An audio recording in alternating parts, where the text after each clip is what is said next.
Welcome on all here to EACS for one of the final times this season. We just have 4 more teams left in the competition, and well, we didn't think there'd be any African teams left, but apparently a curveball has been thrown our way. We'll get into that in just a moment. I'm Infinity. That is Major Tafin. It's time for COD Mobile, mate. Mate, this is business end now. This is where we start to separate the wheat from the chaff a little bit more and kind of see obviously who's going to book their place in that final. We've got 2 very good games, one of which was a bit unsuspected. As you mentioned, we'll get into the details of that before. But I'll tell you what, I've had a short time on COD Mobile. There's curveballs everywhere. It's just so good. You never know what you're going to get going into the stream. So yeah, we're going to have a lot of fun this evening.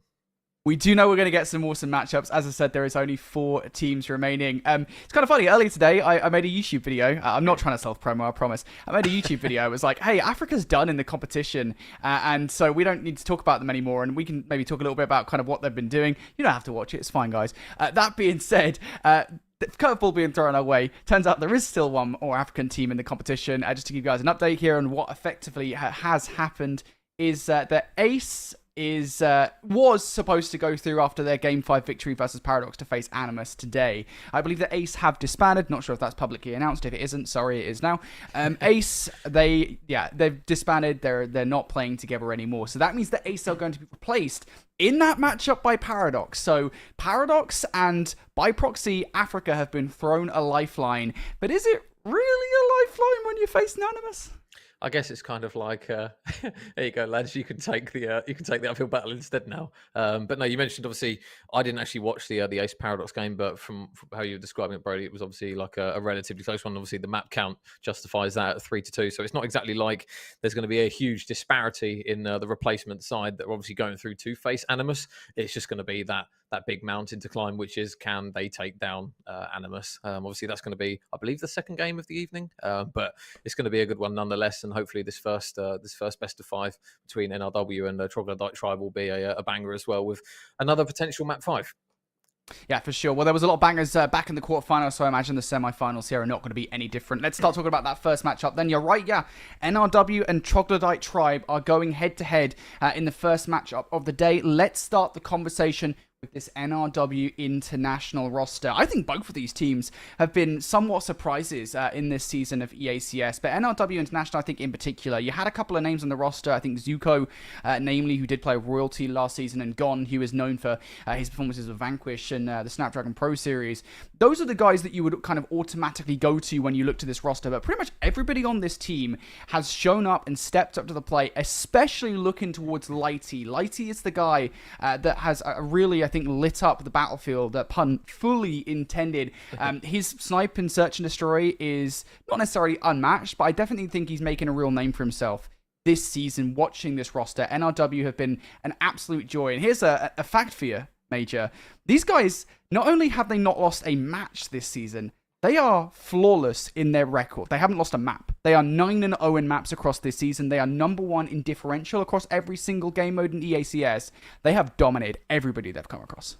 Well, I was going to say it was kind of a good transition really to go across to have a look at Troglodyte Tribe, because out of the 2 teams, Troglodyte tribe are the ones that I probably know the most about, given when we cast them just the other week. And again, a very talented roster. So it's quite fitting, actually, that NRW haven't dropped a map, because they're coming up against a relatively talented side that, again, it was a bit of a strange one with how they got through into the bracket, but they're here. They're progressing through it, obviously managing to take down Instinct, as we probably would have anticipated was going to be the outcome. But yeah, with Mute, Pavnian, Meliadas, Sixelfi, and Kirby, they've got a very talented roster themselves. So it's going to be interesting to see how they line up against NRW, because again, on paper, if you look at it, a team that's not even dropped a map yet is probably the favourite on this one. But again, you don't want to really count Troglodyte tribe out of it, because every single time we seem to think, right, well, they're not going to get through. They go, actually, boys, we're still cracking on. So yeah, they're still here fighting. Yeah, indeed they are. Well, let's take a look at this map set then. Here is the best of 5 for this series. Slums Hardpoint, Coastal, Search and Destroy, Raid Control, a Combine Hardpoint, which apparently teams really love for some godforsaken reason, and Tunisia, Search and Destroy if we do need to go the distance. Now, I keep a track of all the maps that these guys have played, and we have seen a lot of maps in this series from these teams. I think, namely, that Combine has been particularly popular. It is a strong map for both NRW International and for Troglodyte Tribe. So I think, if we do have to go the distance towards that game number 4, I can imagine that is going to be a banger. But I'm excited for a Slums Hardpoint to kick off this series, Major, because it's something we haven't had a chance to see even once this season. Yeah, and it's obviously with it being 5v5 on COD Mobile anyway, it's a fast-paced map regardless of even just having 4v4. So you put the extra player in and it just turns into madness. I think this map 1 and map 4 are going to be so fast-paced if we do go to that map 4. But yeah, Slums Hardpoint, we've seen on previous iterations of COD anyway back in the day. It's one where if you don't rotate to some of those money hills, you can get hammered by them. Obviously, the P3, P4 rotation kind of going side by side, and looking at how the teams kind of try to anchor those spawns, I think will be interesting, because again, through all the madness that you get in COD Mobile and all the operators that you see thrown about, it's going to probably be important with these two teams to try and at least stick to the fundamentals when it's becoming an absolute bloodbath, which it probably is most likely going to be at some point in that map.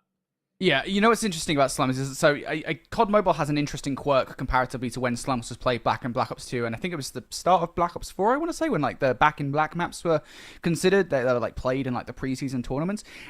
Interesting quirk is actually, generally speaking, back in Black Ops 2, something with Slums Hardpoint was that teams would try and get 120 points between P3 and P4, right? Because you could effectively lock down those back spawns with the player anchoring around the back of the fountain position. Yep. You can't do that in COD Mobile because the spawns are so utterly broken on this map that you can have control of a player. You can have a player towards that back fountain area. You can have players inside P3. The opposite team is going to spawn towards the back, the little washing area, the little laundromat. Players will spawn in there. So it's a bit broken. It's more difficult, I think, to get that money rotate. I'm patenting this. Money rotations are going to be a thing. It's difficult to get a money rotation on Slums Hardpoint comparatively to how it has been in the past. So that is something to bear in mind as we get into this first map. But I do want to dive a little bit deeper into the rosters while we have a bit of time here. I want to talk about Troglodyte Tribe because I've really enjoyed this roster, and it's such an interesting roster in terms of the pack-a-punch that they made in the middle of the season. So for those of you guys who don't know, they added Sixelfi first, and then they added Kirby to the roster. And both of those rosters, or both those players, at surface level are huge upgrades for any roster, maybe apart from Animus and Exclusive, to add to the lineups. For them, though, it honestly feels like they're not even the players that we're focused on most of the time. Sixelfi always goes off, and Kirby is a brilliant support player for Troglodyte Tribe, but I believe you got to cast over Troglodyte Tribe, Major. Yep. Pavnian is a beast. Honestly, this guy is incredible with the SMG, the Switchblade in his hand, with a sniper rifle in his hand. Pavnian is the guy that really does stand out for me on this roster. We're saying in the short time that I've been casting COD Mobile, it does feel as if you've got a sniper player that can pick up kind of 1s and 2 pieces consistently, it offers you just a lot of control in general, especially in that search and destroy when you're looking to try and lock down lanes. If you've got a crack sniper on your roster, I mean, we kind of, the one that I always reference is when watching Says on Animus, kind of that ability to get 1s and 2 pieces. He was like the bread and butter of doing that from my time watching his games. But again, kind of across the board, I wouldn't necessarily look at this Troglodyte Tribe and say there's a standout weakness from the games that I've casted anyways. They've all been pulling their weight, and it was required when they came up against Exclusive and obviously knocked them down into that third seed and obviously out of the tournament. So yeah, they're definitely not a team to be scoffed at. And I think across the board now, like you've mentioned with the 2 additions that they have made, they look like a very, very strong outfit and potentially one to bank into that final.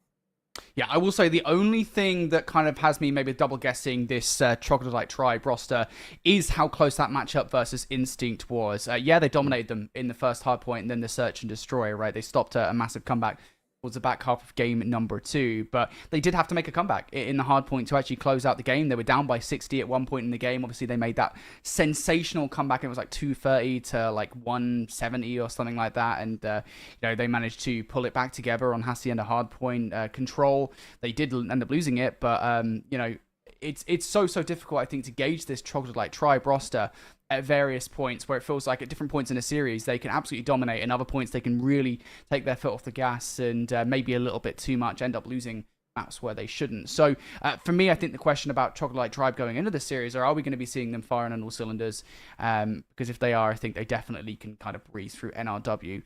That said, NRW are a roster I don't think I've even had a chance to cast once this season, and yet every single time I've seen them, they have looked phenomenal. And one thing I think they're better at than I think any other team in this competition when I've been watching their VODs back is set nades. Major set nades are so important to the start of Search and Destroy rounds, regardless of what map you're going to be playing on. If you can get them right, I mean, it really does set you off well for the start of pretty much every single round. Yeah, again, you can grant yourself a first blood and make that round infinitely easier for your team, especially if you're going to try and push a site, and then all of a sudden you kind of smoked off the right areas and got a first blood to go with it. You can get a lot of site control to go with that, and on kind of maps like Coastal, even COD Mobile in general, it feels as though a lot of the maps tend to be quite shrunk when it comes to kind of those nades and with how far you can throw them.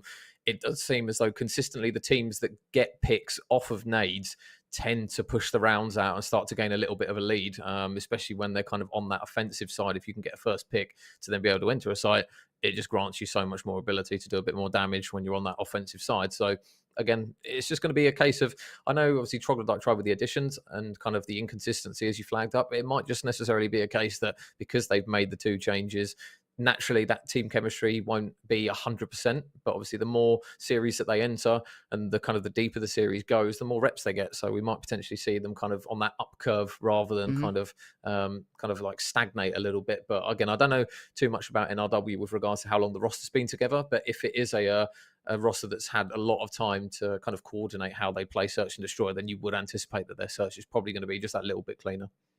Yeah, I mean, I will say, actually, if I take a look at NRW International, because again, I go back to the fact that they haven't lost a map so far this season, and I actually go to all the teams that they have played so far as well. So, they've played Maven 2-0, Eternals 2-0, and I think the biggest one for me is the fact they managed to very cleanly 2-0 Paradox. If I go to the maps that they played Paradox, it was a combined hardpoint at 250 to 61, which is an insane stat line, and a 7-0 Search and Destroy on standoff. So, you think about, how much a roster like Troglodyte Tribe would have struggled EACS, would have struggled up in their matchup versus Paradox. They had to go to game 5, overtime in Search and Destroy, a 60-point hardpoint. And it's night and day compared to NRW, who basically roll through them. So, and that's the key thing for me, I think. NRW aren't just flawless in their maps. It's the fact that they have such a high differential. And to actually give you guys the exact number here, which is, again, the beauty of tracking these map and mode stats, is NRW's hardpoint differential, which is the average difference between, or it's the difference between like the average points that they get in hardpoint versus the average points that they get against them or go against them, is 182. So on average, they're winning hardpoint games by 182 points, which is, wow. Like, I wish I could stress how actually insane that is. And again, they haven't just played easier teams. Like Paradox and Cantic are not the kind of teams to just roll over. I think it's a testament to just how good this NRW roster is. Well, and it's interesting you say that as well, because obviously we were talking about how kind of Animus might potentially be that favourite. You're going to need a good outfit of a team to be able to potentially knock them off that perch. Obviously, it's difficult because NRW aren't going to want to kind of get into that kind of messy mental state of where you're thinking too far ahead before you've even taken down the team in front of you. But again, with the quality that they've obviously demonstrated with that roster, they're, I would assume, at least mentally going to be sat there thinking, right, okay, Animus are the guys that we're probably going to have to take down in that final and probably already prepping for it. Whether it's dangerous to do it early or not, we'll have to wait and see. But yeah, they're going to have to be a good outfit to take Animus down. And looking in towards that game, it feels weird kind of making the predictions already early on, because it feels like we doing banked predictions? 2 teams. I was going to say, it feels like we've banked 2 teams arguably from how we've been talking anyway, but usually when we do that, it's like foot in mouth and it goes completely arse backwards. We never do that for a reason. Yeah, exactly. You could never nail me to a prediction on a cast. It just never goes well. But yeah, it's going to be, I think the first map will be the important one. I think if we get a Slums Hardpoint where NRW are kind of slamming the boys of Troglodyte Tribe right off the rip, then it's probably going to be one where you're going, oh, okay, this series might be a potential where they, again, go flawless once more. Yeah, and I think this is a big map in the series because, again, you talk about the fact that, later maps in this series, there's an element of we know what to expect, right? We go to Coastal Search and Destroy, and we've seen both NRW and TT play on those maps. We go to Raid Control. We've seen TT have to go to the distance on that map. I think it was versus Instinct, actually. Combine Hardpoint, we've seen it twice from both of these rosters. And then Tunisia, we've seen that from NRW as well. So we kind of have a lot to go off for every single map in this series, apart from Slums Hardpoint. And if anything, that just tells me that, like, this is one of those maps that is going to be super important, not just to set the pace in this series, but also to make sure that for us here, we know nothing as to what to expect from these teams beyond both teams are pretty good at Hardpoint. Outside of that, Slums Hardpoint is a massive unknown quantity. And honestly, I do think just for this best of 5, I do not know who I would have between NRW and Troglodyte Tribe. I think if I was to pick between Paradox and Animus, and I'm going to wrangle the African fans maybe a little bit more than I even did earlier on today, I probably would still pick Animus pretty confidently because Animus are currently the best team in Europe. I still don't think that's changed. And so I'd pretty happily say that. For this, though, for NRW and Troglodyte Tribe, I just don't know. I have no idea what I would pick between these two teams. I think it is just going to come down to whoever makes the best first impression on this first map. But outside of that, absolutely, who knows? We are just waiting for the game to get underway, folks. We're not just yammering on for a while here for no reason.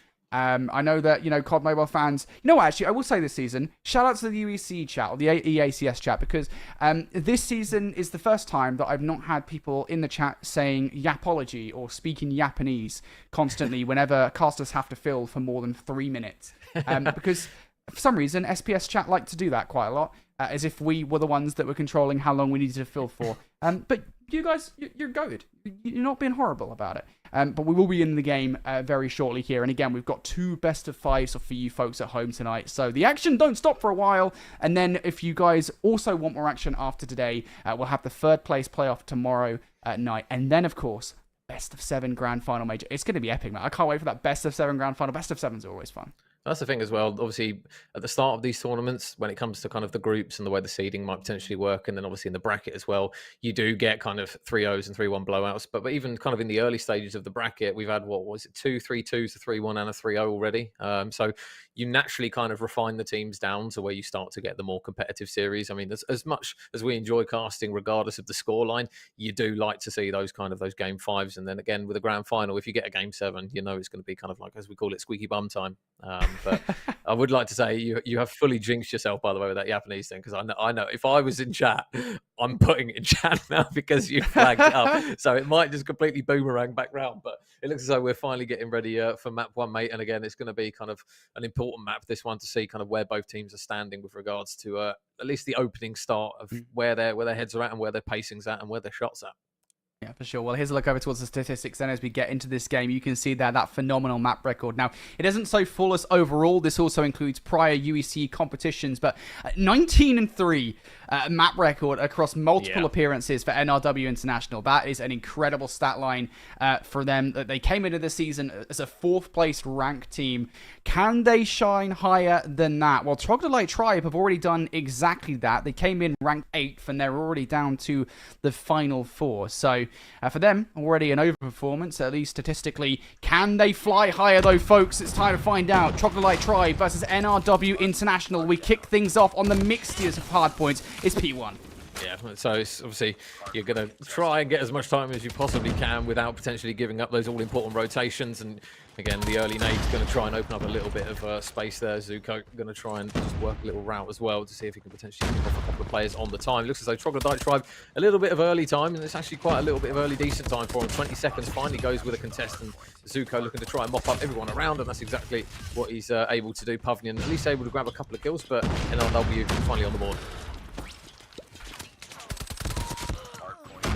NRW Getting 5 points on the board. We start to look over towards PT rotation. Sixify is not moving, which does not really bode well for him. Mute will be the player that does spawn up over by PT rotation. I was going to say that like Sixify should be anchoring the spawns. Of course, that's not how COD Mobile spawns work because they don't make any sense whatsoever. So the rest of the players now trying to make their way through the 50-yard line. That is just not happening here, Major. NRW, they are looking to lock down this P2. Yeah. If Sixify reconnects to this game, like he's in a great spot. I was going to say, he's on the perfect flank if he picks up his pad and manages to get back in again. Obviously, NRW are going to have that initial time. They've still not found him. There you go, finally.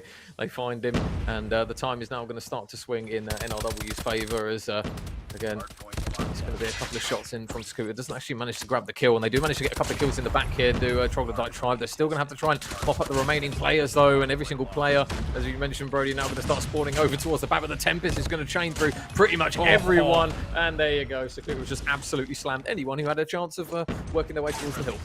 Oh, I love this as well. Immediately slamming that Predator missile down from Sakuta, making sure that Troglodyte Tribe do not get close. Of course, spawns on this map, and I think just generally speaking, recently in Call of Duty and Hardpoint are always relatively close to the Hardpoint. So Troglodyte Tribe will be right back at it again, despite that Predator missile.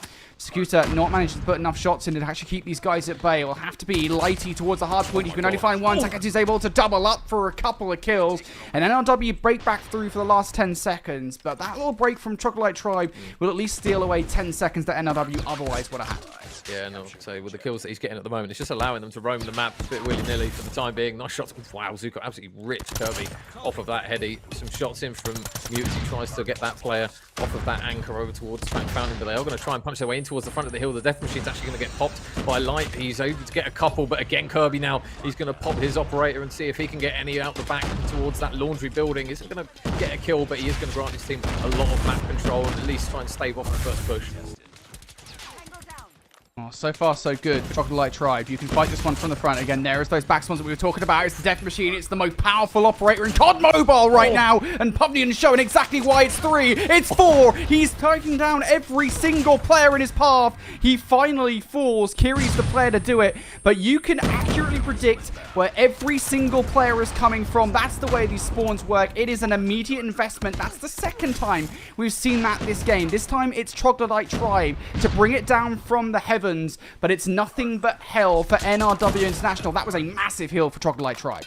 Yeah, and again, you've got 3 specialists on the side of NRW as well to potentially still utilising towards the next hill as Lighty's going to try and dip out of that one and try and control the backside of the spawn, but it's going to be Millia that's able to help his teammates now progress up around the back as he gets a pick, and it's going to be XF1 and Zuko that are able to get a couple of picks on the side of NRW, but you're looking at an opportunity now to fly through the front. The contest is going to be there. The nades, are they going to be clean enough? 3 go down for the side of Troglodyte Tribe, and it looks like an absolute slamming in and around the hill. The boys in yellow are definitely soaking up the majority of the time, at least for now.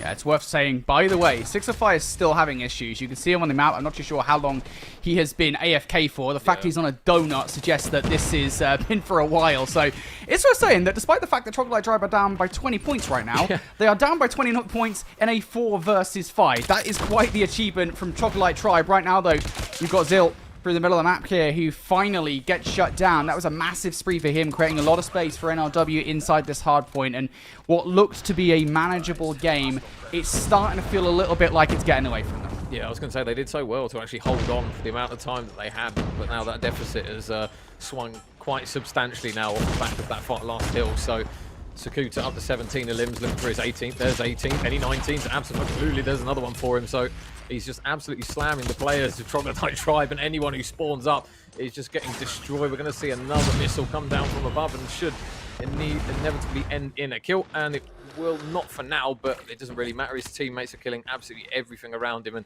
that swing is well and truly in NRW's favour now. Yeah, it does. It feels like now Troglodyte Tribe, they're being burned through. The Death Machine has been the death of many players, and, well, it is the death of many there. And it's just almost immediately, every single time a bit of utility is obtained by either of these rosters, it gets brought down. There's no tax to it whatsoever. And why would there be at this point in the game? NRW, they recognize they have an advantage. They recognize they're playing with numbers over their opposition. And I don't think there's much that Troglodyte Tribe can do about it. Lighty continuing on this spree, finally shut down. Finally, there's some reprieve, but the only reason for that is because there is a rotation that is nigh. Yeah, you got every bloke in there now, apart from one player who I believe is going to be Zill over towards that middle portion of the map, but they're still going to try and work their way down steps regardless. And it looks as though we have movement from number 2 in 6-5. So it's going to be an absolute Hail Mary if they manage to pull this one back. But at least they have the advantage now of having the players, the War Machine coming out from Kirby and Kiri alight. And we're going to actually see an equaliser there that I don't believe comes to absolutely anything. So a big opportunity for Troglodyte Tribe. But again, with the Grav Gun coming through, nothing really coming of it. And Zill and Lighty combining for 3, Zuko for 4. Even with the additional man now scoring in, it doesn't seem to have made much of a difference. Yeah, I just don't know how you break this at this point with Troglodyte Tribe, right? I mean, you could maybe try and swing around the back line here to break those spawns, but do you want to, considering there's only 20 seconds left? That probably would put NRW International in a better position between these two teams. That is what NRW wants, so it's a win-win situation for them. Instead, though, they're going to try and hit this one through the front, but it just isn't successful. Only Kirby breaks the line, and in the end, it is Kirby that's broken. Yeah, and a 6-5, I'm pretty sure, just isn't moving again. So we're back to where we were. A little glimpse of hope with some movement, but he's, back to being AFK. So the inevitable kill's going to favour NRW with that additional man. But they do at least have a little bit of a glimmering light in that they are the first in towards the new hill. So they're trying to keep their fundamentals going even without the players. But every single time, NRW just completely unlock the door that Troglodyte Tribe try at least shut in their face. And there's another War Machine, which is going to almost got the second.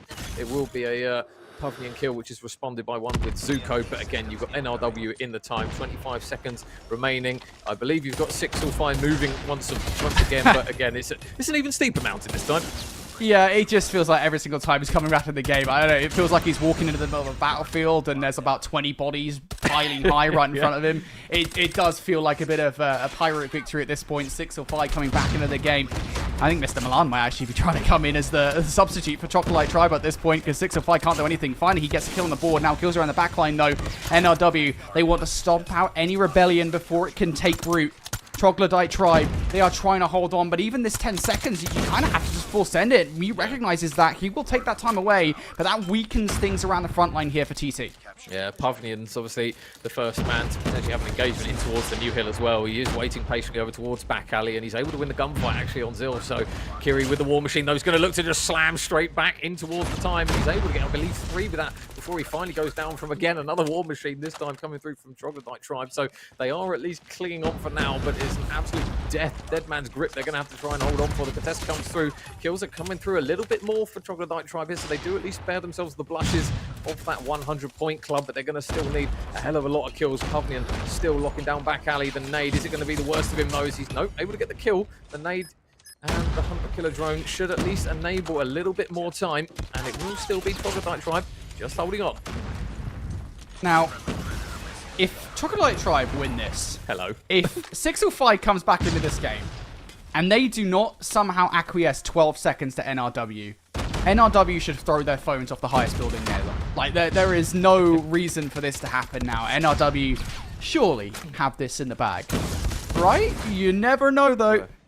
Kills coming through for NRW, and that might well be the dagger here, Major. Just one more wave of gunfights, and this game's done. Yeah, they're ready on P1. Everyone's locking down lanes. You've got one player in towards Graveyard. That player's going to be Zill. He's able to get one before the trade does come through. But again, that clock is ticking. 9 seconds remaining. You're going to see the Tempest come out now. Sakuta wants this one done. He's trying to crush any single last remaining hope. Pavnian, though, is going to use a War Machine. Meliades is going to get a pick before Lighty replies with one. Troglodyte survive. But again, 1 second is all that NRW needs. Surely the break is going to happen inevitably, question mark. You gotta think so. There's players approaching from all different angles now, and now it's time for raining hellfire. It's Lighty, the player, to give it up. Troglodyte Tribe in the dirt. 6-5 not in the game for the vast majority of it, and that's how they lose game number 1. Well, tell you what, if they had 5 blokes at that one, you're gonna most likely get a different map, considering they were down, what was it, about 2 was it 230 to 70 at one point? Something like that. And then obviously it came to, what was it, 97 points in the end. So they showed a little glimmering hope towards the end of it. Obviously, you look at Lighty, 41 and 26 from him. Sakuta, again, with some big numbers. And then, yeah, Yep. 605, obviously being present for about 5% of the map. Obviously, didn't really have a great one himself. So, yeah, I mean, that's a different game if you have 5v5, Brody. I'm not going to lie. It's obviously one that the boys of NRW will just say, well, the game's the game. We take that one. But, yeah, it would have been a close affair if they had 5 on the board. Yeah, there's only so much you can really take away from that game, right? It kind of feels bad, man, in a way that it was such a not decent game for Troglodyte Tribe. The fact that they did not have all of their players for the longest period of time. And I think perhaps more damningly so. And again, I don't want to put too much emphasis on 605 because I've talked about the fact that I do think the core of this Troglodyte Tribe roster are a phenomenal team. But I do think losing 605 was a massive loss, not just because you lost a player off the board, but because you lost one of your best players, who probably in Respawn is their best player. I think Puvnian, you could probably make an argument for him into Search and Destroy, but I think specifically looking at Hardpoint, specifically looking at Respawn, 605 is definitely not the player you want to lose, and they did lose him. So irrespective of how it happened, it does happen. 250 to 135 victory for NRW International in game number 1. That is a solid start for them. Next up on the board then in our best of 5 major is a Coastal Search and Destroy. And these guys are also pretty even here as we go to Coastal. Both teams have played it once and both teams have won it once. Going back to the records, NRW beat Maven 7-5 back in week 1. No, not that Maven. And TT won this 7-1 against NATO. They pulled out their resolutions for that victory. Not really much you can take away, I think, just because that both of those matches are pretty much massive outclassings, but still both rosters, will be feeling pretty comfortable here on Coastal.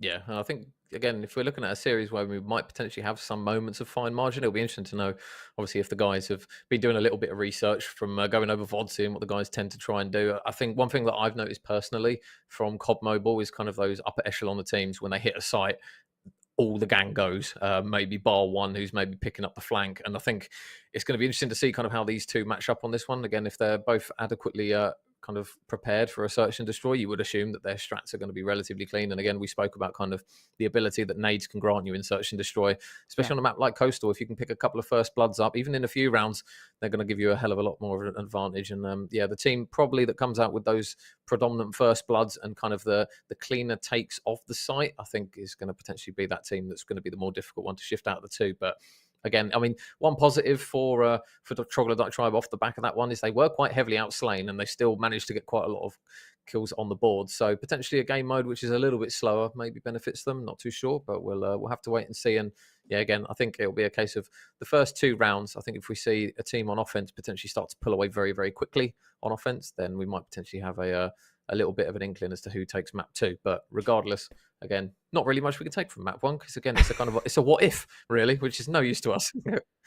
Yeah, we go into Search and Destroy is coming up in just a moment here, folks. I've already kind of touched upon what I expect from both of these teams in Search and Destroy. I talked about NRW with their set nades being a massive reason why NRW have been so good at Search and Destroy, where they have such a high differential. I think there's like a plus 4.50 in rounds or something ridiculous like that, which is going to show that they are dominating almost every single team that they're playing in Search and Destroy. And a big reason for that is the opening of these rounds. I think it's kind of a combination of the nades that they're throwing over the top, as well as Lighty opening things up with those first blood snipes. That's been a problem for a lot of teams. I will say, though, I think Troglodyte Tribe have a pretty potent counter on the other side. I mentioned it at the top of the show. Puvnian is in this game. He is a phenomenal sniper rifle, and he also has a propensity for clutching. I don't know what was going on during the Instinct game. I think he had a couple of crazy, like 1v2, 1v3 clutches. Yeah. If you want anybody in this game to step up and show who is boss, it is definitely Puvnian for Troglodyte Tribe. And I do think these opening duels between Lighty and Puvnian are going to determine a lot about how these rounds go. And it does a lot for a mental of a team if you've got a player that is kind of essentially pocketing the other team's equivalent, especially if that player is arguably, at least on paper from the team's perspective, the favourite. So yeah, I think it will give them a lot of map control as well if Pavilian's able to kind of get those opening picks and control those lanes. Because if you start going, say, 2, 3, 4 rounds in a row where you're getting the pick on your opposite number time after time, eventually the other bloke has to think, right, I've got to switch something up here. Either I go back to a different role or I try and play a different kind of lane, a different angle, and again, it can open up the map for you. So it's going to be interesting to see kind of how these two get off in the first couple of rounds. I would assume that it's going to be one that might go back and forth, as we tend to see with snipers. But this is the beauty of COD Mobile, mate. I'm so not used to seeing snipers and smokes, and kind of obviously the kind of the wow factor moments that you get with what they bring. So yeah, I think the again, first 2 rounds I'm going to be keeping an eye on. You mentioned that gunfight between Pavnian and Lighty, just to see who's got the crisper shot, at least at the start of this one. Yeah, who has the sauce is the real question as we get into search and destroy. I go towards S&D records for these teams. I already mentioned it. NRW flawless in S&D, 4-0 for them. For Troglodyte Tribe, 3-1, just 1 search and destroy loss, and that was versus exclusive. So if you're going to lose to anybody, probably want it to be a roster like exclusive. At the start of this round, Sakuta is going to be the one to draw first blood. It is an immediate hit in towards the B site for Troglodyte Tribe, and it is a successful hit at that. There we go. That was the big engagement. You wanted Lighty alive for this retake. Yeah, so he's gone. Pavnian's going to now try and lock down a lane, courtesy of that sniper. So he's going to try and hold that middle lane as the remaining players here from NRW are going to try and push in. Kirby's actually going to pick off Zill, but there's a nice nade there from Kiri. So, you know, got a 2 versus 2 situation. You've still got a lot of time to work with 30 seconds, but they are just a little bit bottlenecked here. It's the first engagement's going to really determine where they decide to try and peek from. You can see a nade being cooked here, but he might actually be caught out with a nade in his hand. Pavnian, Meliadus is actually going to pick down Kiri. Zuko with the snap, can't get any more though, and it will be around on the board to Troglodyte Tribe. Oh man, that was so damn lucky. Jeez Louise. That was what, a 2 versus 4 if they were able to make that site retake happen. So big on Pavnian to pick up those last couple of kills there at the start of that round. 2 kills to his name. Troglodyte Tribe now starting strong in this S&D. On the offense they go once again. It is a straight hit towards B. We're on board every player on A right now, while Zeal is picking up the first blood towards the B site. Now looking for more. Meliadus is going to find the kill against Lighty. Meliadus able to double up. Zeal is watching the cross like a hawk, but he's not going to win the fight. Kirby, the second snipe for Troglodyte Tribe, will take him out of the play. And now it's down to a couple of players here on different sides of the site for the retake. Yeah, so it looks as though Pavnian's going to try and pinch over towards the initial entrance that Troglodyte Tribe went in towards Cellar with, and on the mean side, again, you've got Zuko just going to see if he can grab a pick. Is anyone going to peek him? That's going to be the question. It looks as though everyone's locked in. Pavnian's got himself in towards the site. It's just going to be a question. Oh, sorry, Kiri's got himself in towards the site, and now it's going to be Zuko left in the 1 versus 3. He's able to get the first pick, and he's desperately trying to snap around to see if anyone else is going to give him anything to work with 15 seconds left, and a machine pistol and not much information. You would assume he goes down, and he does. So Troglodyte Tribe looking very, very good on the offensive, Brody.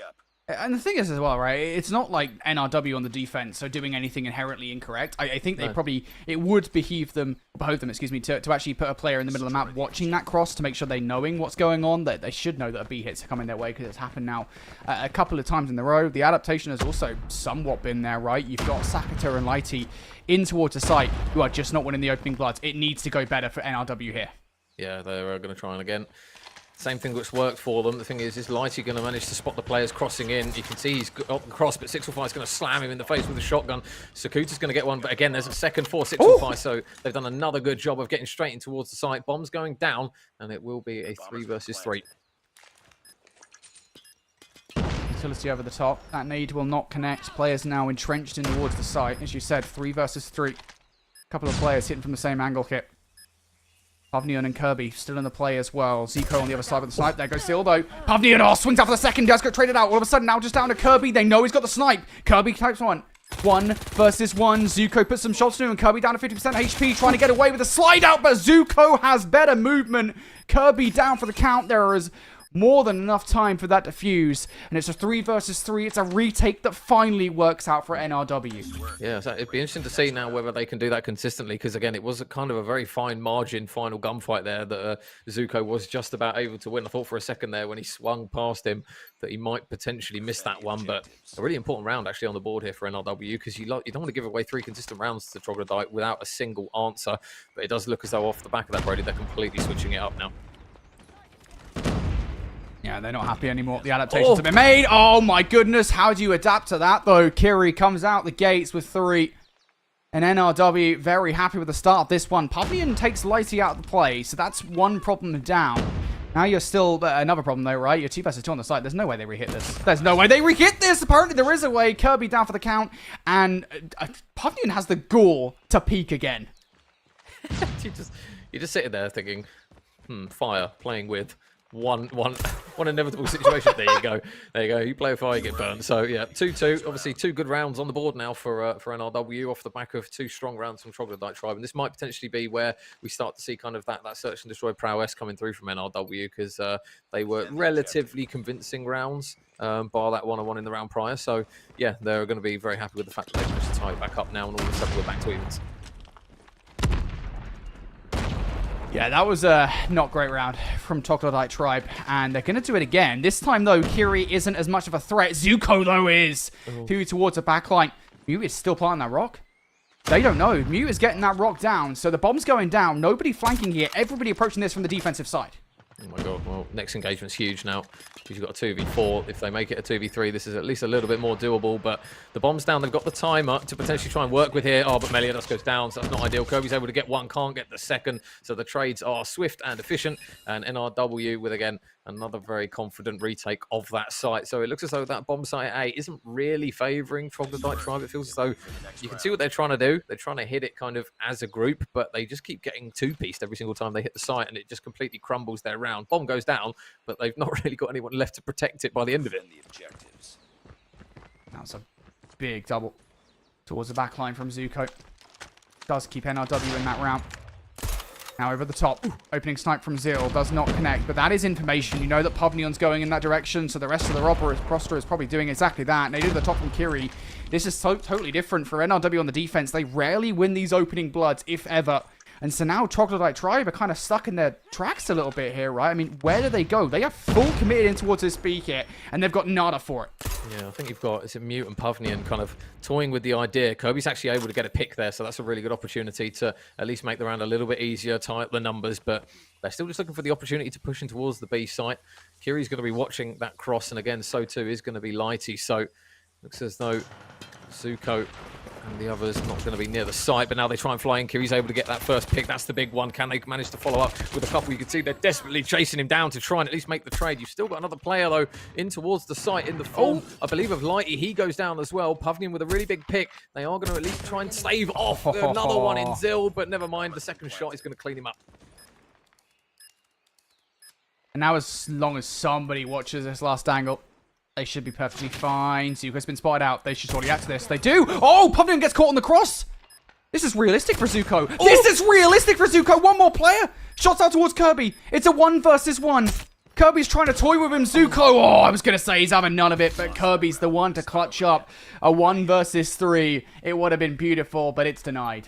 So Zuko's kind of been the man at the moment. Obviously, we flagged up maybe that gunfight that was going to happen between kind of Pavnion and Lighty, but it's really been Zuko that's been able to pick off those kind of 2 players consecutively for NRW. And I thought for a second he was going to do an absolute madness. I was expecting that to go straight on the Bluebird off the back of that one, but it wasn't meant to be. Obviously, now NRW are going to be on the offense, and it looks as though they're going to go with that similar approach. Kirby's going to open the round up straight away. There's another for him. Feed the beast. Not ideal, and there's another pick that comes through for Troglodyte.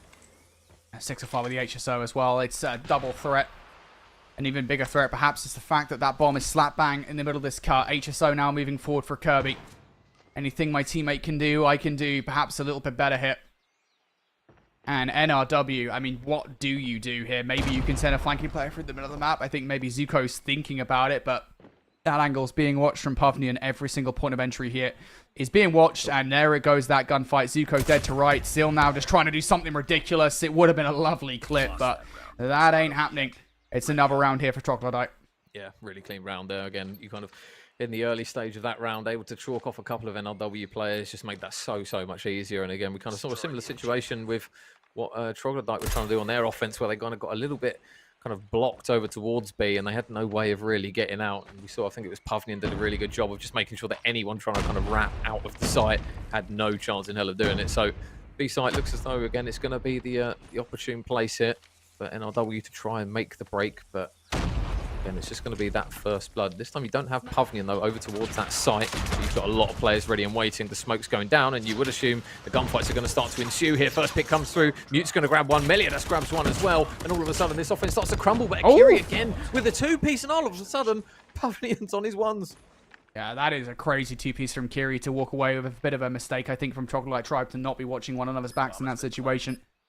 Now Pavnion has to get this done. He's looking for an overeager Chow from NRW. I think instead he's being served up a slice of Call of Duty timing. Nade over the top. That might well connect, or at least unearth a player. I think Zuko's just seen him. I think the information is just passed. Maybe not. Maybe not. Pavnian. He's waltzing on towards the site. The slide out from Zuko, though. Maybe an audio Chow. I don't know. But NRW, I think off the back of Kiri's heroics there, they get on the bomb. Yep. And it's going to tie it back up again at the moment. So it feels like we're having kind of phases of where one team seems to be kind of at least refining what they're trying to do, and it's working. And then all of a sudden, the other team comes back. So 4 rounds apiece.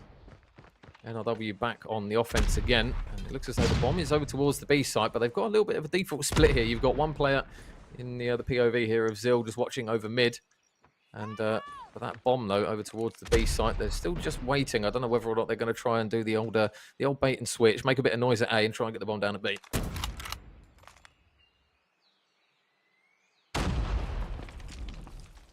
Well, Zuko has made a bit of noise, so if that's the strategy, I don't think Troglodyte have bitten. They're going to wait patiently here. One player makes the transition, and they're making a transition off very little information here. Like, yeah, there you go. That shot was made. I don't think that's the reason they're doing this. I think it's because things are so quiet by B. They think it's a late A hit. I just don't think you've got ample information. Nevertheless, Kirby takes Zuko out of the play. And I will say, for that kill going through, there has not been a reaction from NRW here. Like, they are still stuck. They do not know what to do, despite the fact that, again, if the plan was to pull players towards one site, they were successful in doing it. Yeah, but now they're travelling to the site where they've pulled the players towards. So I'm not quite sure what the mindset of this is, whether they're going to try and push through mid. But this next pick is going to be the all-important one, because if they go down 3 versus 5 and they still haven't got that site control, it's going to be a little bit doom and gloom here. So it looks as though they're going to try and push in towards the A site. Pavnian's going to be ready and waiting for them, and there's going to be a lot of reinforcement. But now in goes Sakuta, SMG in hand. Can he try and at least push the players out to gain site control? Yes, he can. Pavnian's going to get tagged up. And Pavnian with the machine pistol is just absolutely going to evaporate. And Miliadas is going to get one as well. Kiri at least gets one in response, but you now got a 2 versus 3 situation, and that bomb still isn't down. There's no way. There's surely no there's the way this happens. 2 versus 2. Big kill for Kiri, and he loses it. And now you've got to contend with players on both sides of the site. 605 with a peek. The HSO to close things out. And it is a round for Troglodyte Tribe. They will be, I think, very happy with the fact that NRW just spent so long in that round faffing about, doing absolutely nothing of value. It really felt like they were playing 4D chess, and I think the chessboard went out the window about halfway through that round. Yeah, I was going to say, we were kind of lining up with the kind of trying to get within the brains of the players on that one, but after a while, it was kind of a case of, well, I'm not really sure what they were trying to attempt on that one, but unfortunately, it wasn't meant to be for them. We'll see if they can switch it up a little bit. This time they've got a lot of mid-map control here. I think it's light. He's managed to push all the way up through mid, and now as they try and converge in towards Cellar, they got to be careful though of Mute, because he's holding that cross. There's a couple of players trying to toy with the idea of pushing through him, but Pavnian's going to actually manage to make a pinch himself. Zuko with a quick trade. Kirby gets one though in response as well. The snipers doing absolute wonders with these first bloods at the moment as they try and push in towards the site, but again you're left down to 1. It's all on Zuko, all on his ones again. Oh, he's got 1. Look, this is a chow. Zuko, get away. What are you doing? Why are you chowing like that? Zuko's like, hey, I can definitely take on like 3 of you if you're around this corner. No stress about it. I think he was looking for the miracle collat. Not happening. Another big round for Troglodyte Tribe as they shut the door on NRW on what was a pretty standard approach. And now are just 1 round away. Tying up this series at 1-1. Troglodyte on the defense once more. It is going to be the A hit this time. Are they ready for it? Yeah, so you got, it's Pavnian. It was Pavnian. He goes down. Now you're looking towards a lot of reinforcements now that are going to have to try and get towards the site relatively quickly. They are now sticking the bomb, I do believe, so the next pick's huge. Light is watching over towards the backside of the staircase, so he's going to drop Kirby. Mute replies with 1, and now all of a sudden you're going to have a couple of players that are still going to look to try and swing the corner, and Mute wins a gunfight. That's absolutely absurd. If they win this one off the back of that one, take the bow, young man, because that was absolutely fried. The sniper now in the hands of Zuko. He's going to manage to finally clear out those remaining players. For a second, I thought we were going to see an absolute madness there off the 2-piece for Mute, but it wasn't meant to be, and NRW will just stay alive for now. Yeah, I will say, I think, in that round, it wasn't necessarily just the two pieces of mute, even though that was a phenomenal play and definitely kept Troglodyte in the moment. It was also Meliodas coming on the flank. So it's a situation that, in the end, NRW dealt with. On this defense, though, what is this play from Troglodyte Tribe? This is something we've never, ever seen. But Zill's lining him up. He finds a couple of kills. He's making it look manageable, but the job's done. You win the vast majority of trades in that play. And Light is now left up 1 versus 3. He's hoping this flank isn't called. Yeah, they've just completely hard countered for pretty much the first round that they've seen, completely caught with their pants down, and Pavnian's going to put the final bullet through Lighty, and that is going to be that. Really nice work there from Troglodyte Tribe. I mean, it was just something where they just threw the wild card, Brody. They kind of left it all the way towards the end in the round where it mattered, and they just completely caught them out over towards that side. They weren't expecting that at all. And, well, Troglodyte Tribe, they're going to make a series of this one, mate. Yeah, that was much, much better. I think that search and destroy was much closer than it should have been, actually. I think just, looking at it across all of the rounds that we saw there in that search and destroy, it felt like, for the most part, Troglodyte Tribe were more measured. They were much more in control. And I think just a lot of the time that we were seeing rounds going the way of NRW International, it was, big clutch plays, right? The fact they were able to deal with that little pinch towards the end of the game, I think was a big clutch up coming out from the team. You have so many moments in that game. Akiri, I think in particular, even though he finishes at 10 and 12, there were a fair few two pieces early on that gave NRW International a lot of rounds. And of course Zuko as well, he mentioned 14 and 7, a phenomenal performance of him, and the snipe from Zill. I think across the board there are moments that keep NRW International in those rounds, but on the whole, I think the control, the team play from Troglodyte Tribe, even though the scoreline doesn't necessarily reflect that, was much better. Well, and then you just look at Kirby with 21 and 8. I mean, if you've got a bloke dropping that in search and destroy, it's only him and Pavnian with going positive too. That's positive on the whole of the side. You've got kind of Mutant 605 that have had quiet games. Kirby just killed everything that moved pretty much, and I think that was the difference between those fine margin rounds where we were kind of down to 1 versus 1, 1 versus 2s. Obviously, Zuko had his moments, but yeah, across the board, really, from the boys of NRW, it was a case of they were able to kind of put up a fight, but Kirby just said, nah, not a chance, boys. We're going to make a series of this one, at least. And again, it makes you think, what if, Brody? Because obviously off the back of that search and destroy, we're tied now at one map apiece. They could very much potentially be 2-0 up here if they manage to sort out all the issues that I believe it was 605 had in that map 1. So, yeah, COD Mobile, mate. COD Mobile, yeah. I mean, if they did have 605, this probably is 2-0. Honestly, maybe that, and that might be a bit of a dumbass call, actually. Ignore that. Probably, maybe not guaranteed 2-0, but I do definitely think Troglodyte Tribe would have had a much better go of things in that map number 1. Obviously, because it would have been a 5 versus 5, not a 4 versus 5.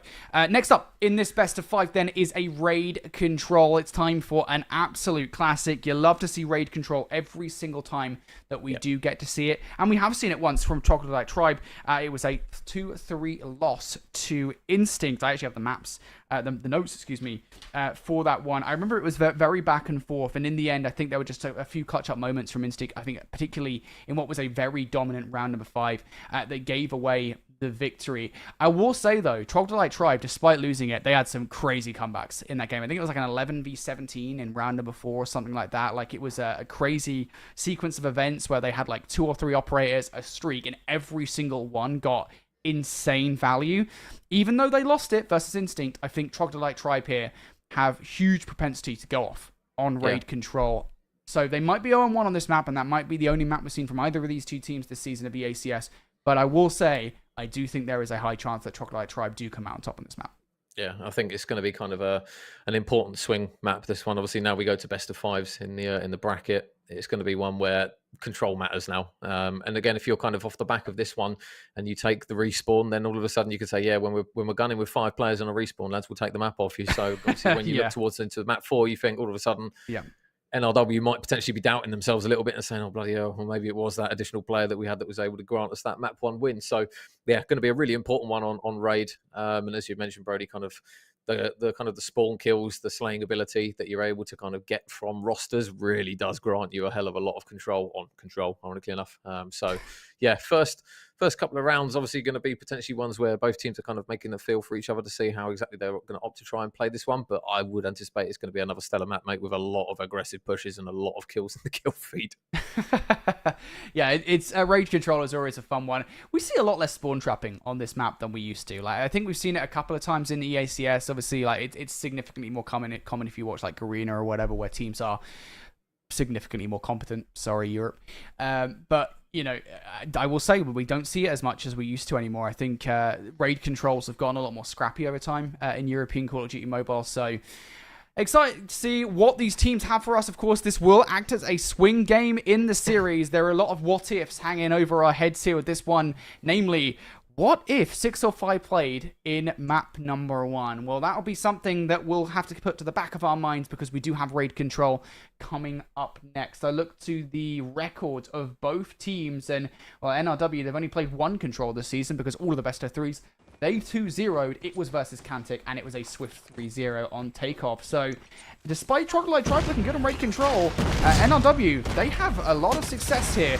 They will also be feeling confident. Yeah, they're pushing straight up underneath Laundry here, so it's going to be an opportunity already to get some progression. That first ticket B already coming through. You can see the number 5, I believe, in Kiri was at take one man off the time. You still got a little bit of a contest coming through, but Kirby able to grab one pick, and obviously being on that blockhead, he's going to be a little bit difficult to shift, but nice work there from NRW to at least clear those players off. One tick on the board, and it will just grant them a little bit of an opportunity now just to progress up the map if they can win the next wave of kills. Yeah, this is great start, I think, for Troglodyte Tribe on the whole here. They do want to get control of B, and we've seen teams do that a lot, right? You know, get B out of the way, get yourselves about 2 minutes or so to work your way over towards A. It gives you so many chances to hit on the second control zone, but things not going that well right now. Mute will have to clutch up, and he's only able to produce 1 kill. So Troglodyte Tribe here, I'm very surprised that they haven't pivoted towards an A here. Yeah. They're still looking to hit this B zone over and over again, and they are not finding all of the trades. I was going to say, they're not granting a huge amount of value. They do finally get a couple of kills, and they do manage to stack that time again once more. So you'd hope that there's a few trophies down, because otherwise they're going to get weakened up. Sakuta's actually going to do it with bullets rather than tacticals. And the sniper actually out from Kirby. Is he going to be able to find any value with it? No, he's not. Lighty shuts him down. And again, another wave of pushes over towards that B site. It looks as though it finally instills a little bit of a change here from the boys in yellow, and it will be 605 that's going to try and get over towards the A site. He's got 2 players with him, and some progress hopefully will start coming through over towards A as well and stop that timer. Kills coming through. Oh, 605, lovely shots with the Odin through the money window. Now he's looking to put the screws in towards the players coming to the spawns. Down goes Kiri. 605 will look to hit the regen now. NRW, they have to go through basketball to deal with him, and while 605 is being a proper nuisance, A and B, both of them are falling by the wayside. Second tick now through on B. 605 backing all the way up here is going to give some space to those players through basketball. They're looking to fly through here. It's not happening. Zuko going to find some value towards the point, though. It's going to alleviate a little bit of pressure. 605 suddenly becomes the only one left up here. And Troglodyte Tribe, they don't really have many lives to play with. Oh my god, it's 4v4 as well. 605's found so much value here just by playing his life. So now 4v3 actually as Sakuta goes down as well. And now that A progression is pretty much all but done, unless Seals are going to be able to find one. The quick scope able to pick off one, and it's now a 2 versus 2. They're going to see the War Machine actually pop from Kiri, and he gets a kill on towards 605. So now it's all going to be on Mute, and it's a 1 versus 2. He's got a lot of time to work with, but now you've got this War Machine in the hand of NRW, and Kiri, he's still on the hunt to see what he can find, but Mute just using every single second of this time to his advantage to try and get that pick. He's trying to play his life here. He does have a death machine in the back pocket. Lighty also has the operator ready to go. Of course, the problem for NRW in this moment is they have a plethora of places to look at. Yeah. Kiri. Oh, he's dead set on jungle. Oh, that was a bodacious challenge. Somehow managed to get Kiri all the way down to a sliver of HP. That would have been a ridiculous fight if he wins it. But Kiri comes out on top. It's a round to NRW, and it's one they'll be feeling very happy with. Yeah, I was going to say, I thought for a second there he was going to at least maybe shoulder that Chow.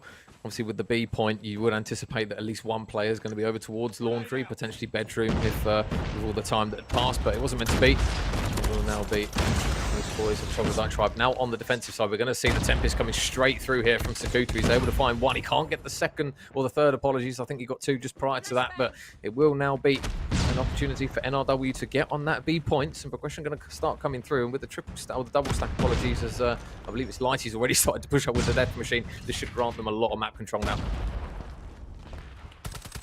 Stick already through. Response from Troglodyte Tribe on the defense here is to kind of spread themselves somewhat through the middle of the map. There's nothing direct coming from Laundry side. Finally, now players off the spawn will do so, but I think it's too little too late. Yeah. This point's gone. Kirby's going to invest the War Machine on this defense to try and stop it. Perhaps just try and stop a transition through Laundry to jungle side. Kirby is not finding anything either. Fortunately, his teammates are. Kirby finally goes down. Posthumous kill coming through towards the kitchen. Meliodas will trade out. So Zuko goes down. Still through though. Sniper rifle out in respawn. Finds the first. Now looking to back up with the machine pistol. No, denied even more. But he opens the door slightly ajar here for NRW to go right back towards the point. Yeah, and that's a lot of time, and a 5 life count advantage is going to benefit NRW a little bit here, so next set of kills is going to be big. In towards move with the Annihilator. Nice snap there from Zill. Oh! And the second as well to boot with it, so he's now going to push up in towards kitchen. See how many players he can catch on the cross. There's another for Zill. Any more going to go in towards the barrel. Oh my god, he's shooting through everything that moves. Meliodas finally chows him out of that one, but look at the life count. 15 plays 6, and he just absolutely shredded Troglodyte. Nah, it's not great now, is it? It's one of those things where you really do have to stack the point and try and garner as many ticks as you possibly can. NRW, they're looking pretty good here to try and take this round. Zuko actually going to invest the equalizers. I'm kind of taken aback by that somewhat. Maybe because he had them for a while. I was thinking, yeah, might as well just bring them out. You're in like a 9v4. That is not a necessary investment of a really strong operator. Regardless, Pavilion going to get taken out of the play. Troglodyte Tribe now. Couple of players left on the board here. Stixel Meliodas, now just the former of those two. It would be one of the best stand players you'll ever see in Call of Duty Mobile. I just don't see it happening, and, well, Zuko's gonna get that one down. And yeah, if I'm perfectly honest there, I think NRW, it was kind of overkill. Like, yeah, they win the round, but you want to save those equalizers for the next round. Yeah, I think I was going to say kind of the rest of what they did in that round was pretty much stellar, to be honest. They played it patiently. They had a lot of time, and they were able to kind of work their way around kitchen to at least grab a few kills, and then obviously subsequently push on towards it. But Troglodyte will potentially be a little bit happier that that equalizer's gone, at least in the early part of this one, but unfortunately they do drop that round anyway, so now going to see a War Machine coming out from Kiri right off the rip, just to going to try and see if he can land anything over towards the A point. I don't think he gets any bit of value, at least for the first couple of bullets. He's still got a couple more to work with, and there you go, raining fire. Can he potentially grab another one? Yes, he can. There's 3, hunting for potentially the 4th on towards the point. Pavilion tagged up, I believe, a little bit from that explosive ordnance as he now tries to re-pick. Oh, never mind. Pavilion pops up like a whack-a-mole and just absolutely hammers 2 of them. That is a big couple of kills coming out from Pavilion. Now off the respawn. What a Troglodyte Tribe do here. Doesn't feel like NRW, considering how kind of effective their defensive A was, actually have much of it anyway investment towards B. So first tick now already through here. Hunter killer drone over the top might actually take a player down, and it does. So Pavilion now out of the play. Now a lot of pressure through Art. 6 of 5. Is he ready for it? Yes, he is ready for one, but not ready for the second now. Towards the point. Meliodas is isolated, already weakened up into play as well, and he gets shut down. So that is a big play call coming through from NRW International. They're able to overwhelm just shy of that 3rd tick going through. Yeah, and Zaku's trying to push up into Zig here to see if he can at least grab a couple of spawners, able to get some shots into one pick to take down Pavilion. But now the question is, where do they try and pivot to next? I think it's number 2, Sixelfire is now on that A point, so you would start to see or anticipate some of those blue arrows rotating out. It looks as though he's going to have to try and play the pinch here because A's gone. So unfortunately, the hesitation there is just going to pay a little bit in, not necessarily in their favor. Zuko's going to manage to use his streak to clear out one. And again, he's been sat in mid-map here, but Zaku's got absolutely no value from it for the time being. And he, ironically enough, goes down. Yeah, sometimes operators just kind of fizzle and do absolutely nothing. Sometimes the sniper rifle can be an operator. Sometimes you just need an Annihilator to come through for the play. And it feels like Troglodyte Tribe here, far from done. Last couple of kills coming through. Pavilion keeping these guys at bay. It is a point. Zuko's trying to get his running boots on. Did he just... Yeah. Did I just see those equalizers I thought I saw them for a second. I don't know in his hands? He used them. Zuko, stop using your equalizers wrong. What are you doing? Makes it interesting though, mate. Troglodyte are on the board, and they, again, haven't got an equalizer to work with here at NRW, so they're obviously trying to make it a little bit more difficult than probably necessary. Whether it's just going to make them stronger rather than anything, I don't know, but the Tempest shot is going to... I don't know whether it landed true actually there, because we can see any chains, but we are going to see now that streak come down from Pavilion. They're going to look to try and take Sixelfire out of that position, so nice work from Zuko, but the nade is going to take him down. Mute now with this death machine in hand is going to go on the prowl to see how many he can potentially try to chew through here. And 1 tick on the B point is at least a little bit of a positive. The pre-fire with the Death Machine isn't going to find anything low. And the Hunter-Killer drone is going to go out as well. So they are going to... This is probably the first time we've actually seen that defensive side really try and pin these guys back, Brody. And it looks as though it's going to work because they are now spawning over towards that kind of top bedroom side. Yeah, that was definitely a concerted effort from Troglodyte Tribe. Okay, never mind. Uh-oh. Yeah, is this me? No, it's me as well. It's okay, very great all right. at the moment. It's both of us. Uh-oh. Uh-oh, Spaghetti-O. Yeah, uh-oh. Is this the part where we just make noises? Just to I don't know. I feel like we should do some analysis there. I was going to say that Troglodyte Tribe... I was going to say that in that... bullets. Oh. I see guns. I don't know what's going on here. We might be back. Are we back? We're one shot, but we've Whoa, regened. There we go, we're back. Jesus, what is this? I feel like I've taken some shrooms. Troglodyte Tribe. That was going to say that was a concerted effort off the start of this round. I think it was Mute with the Tempest and Meliodas with the Death Machine off the rip there in that round. I think a double investment just to make sure that NRW International weren't doing anything that they shouldn't be doing. And it equates to a situation like this, right? You know, where they're down to a 6 versus 17. There's very little chance here that NRW win this round. And as Pavnian gets off a couple of kills, the chance that they do have is fading. Yeah, and I'm seeing a Tempest, and I'm now thinking, please don't do a Zuko and pop it, because it's not necessarily looking like the most opportune moment to use it. 5 versus 13, as Zuko, Speak of the Devil, is able to get 1 pick with that SMG in hand, and oh my goodness, that Equalizer's working its way up again. Oh, there he goes, dead. He can't use it this time, so he's not able to throw that one away, but 2 versus 13 is looking a little bit bleak here. Troglodyte, they are going to try and push that final round as shots come through from Lighty. Is he going to grab any more? No, he's not, and unfortunately his mate Kiri is going to be all on his ones. I believe there is a man with a spear currently trying to hunt him down in this one. 1 versus 10. Able to at least charge his War Machine up, so not ideal here for Troglodyte, because the last thing they're going to want to do is start charging specialists when it's not necessarily ideal. Yeah. So, yeah, 40 seconds on the board, and oh, there he goes. Good night, Vienna. Kaboom. All right, Kiri takes himself out of the play. Again, just admin, is that allowed? Is that allowed? I don't know if that's allowed. Anyway, Kiri takes himself out of the play. And it means that Troglodyte Tribe do not get the extra charge on the specialist. You're absolutely right, mate. There's not a chance in hell that 1 versus 10 is ever happening. So, Kiri going to shut them down. Now, Troglodyte Tribe here.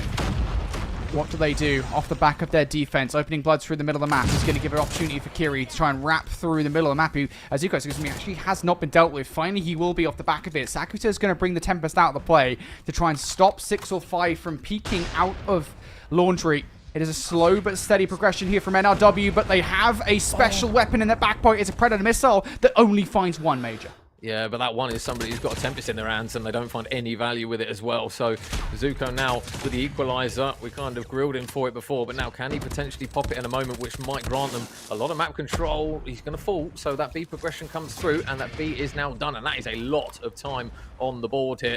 If you are NRW, 2 minutes now to work with, 23 versus 23. And again, you're looking now at Troglodyte Tribe to try and dig in. This is a very heavy investment for naught, honestly. As 6 or 5 brings his Equalizers out, they go to nothing. Kirby is in spawn trying to spawn trap players that aren't there with the War Machine, and that's not doing anything either. Pavnian's doesn't do anything. That is 3 operators that amount to nothing. NRW now have 3 operators in the back pocket. They could use them with great effect here. If they get all their operators out, this is going to spell disaster, but 6 or 5 will catch up with a couple of kills. Those kills are starting to come through by way of regular weapons. I'm going to be honest, Major. Troglodyte Tribe here are very fortunate that NRW did not have a concerted effort there with their 3 operators. They still do have a couple of players that have got past, and Kiri's being a nuisance, but Meliodas is also being a nuisance on the other side. So yeah, NRW here, I do kind of feel like that should have been better with the operators they had. Yeah, Kiri only able to grab, I believe, 1 pick there with his one as well. Mute now with the Death Machine's going to look to try and get that life count down.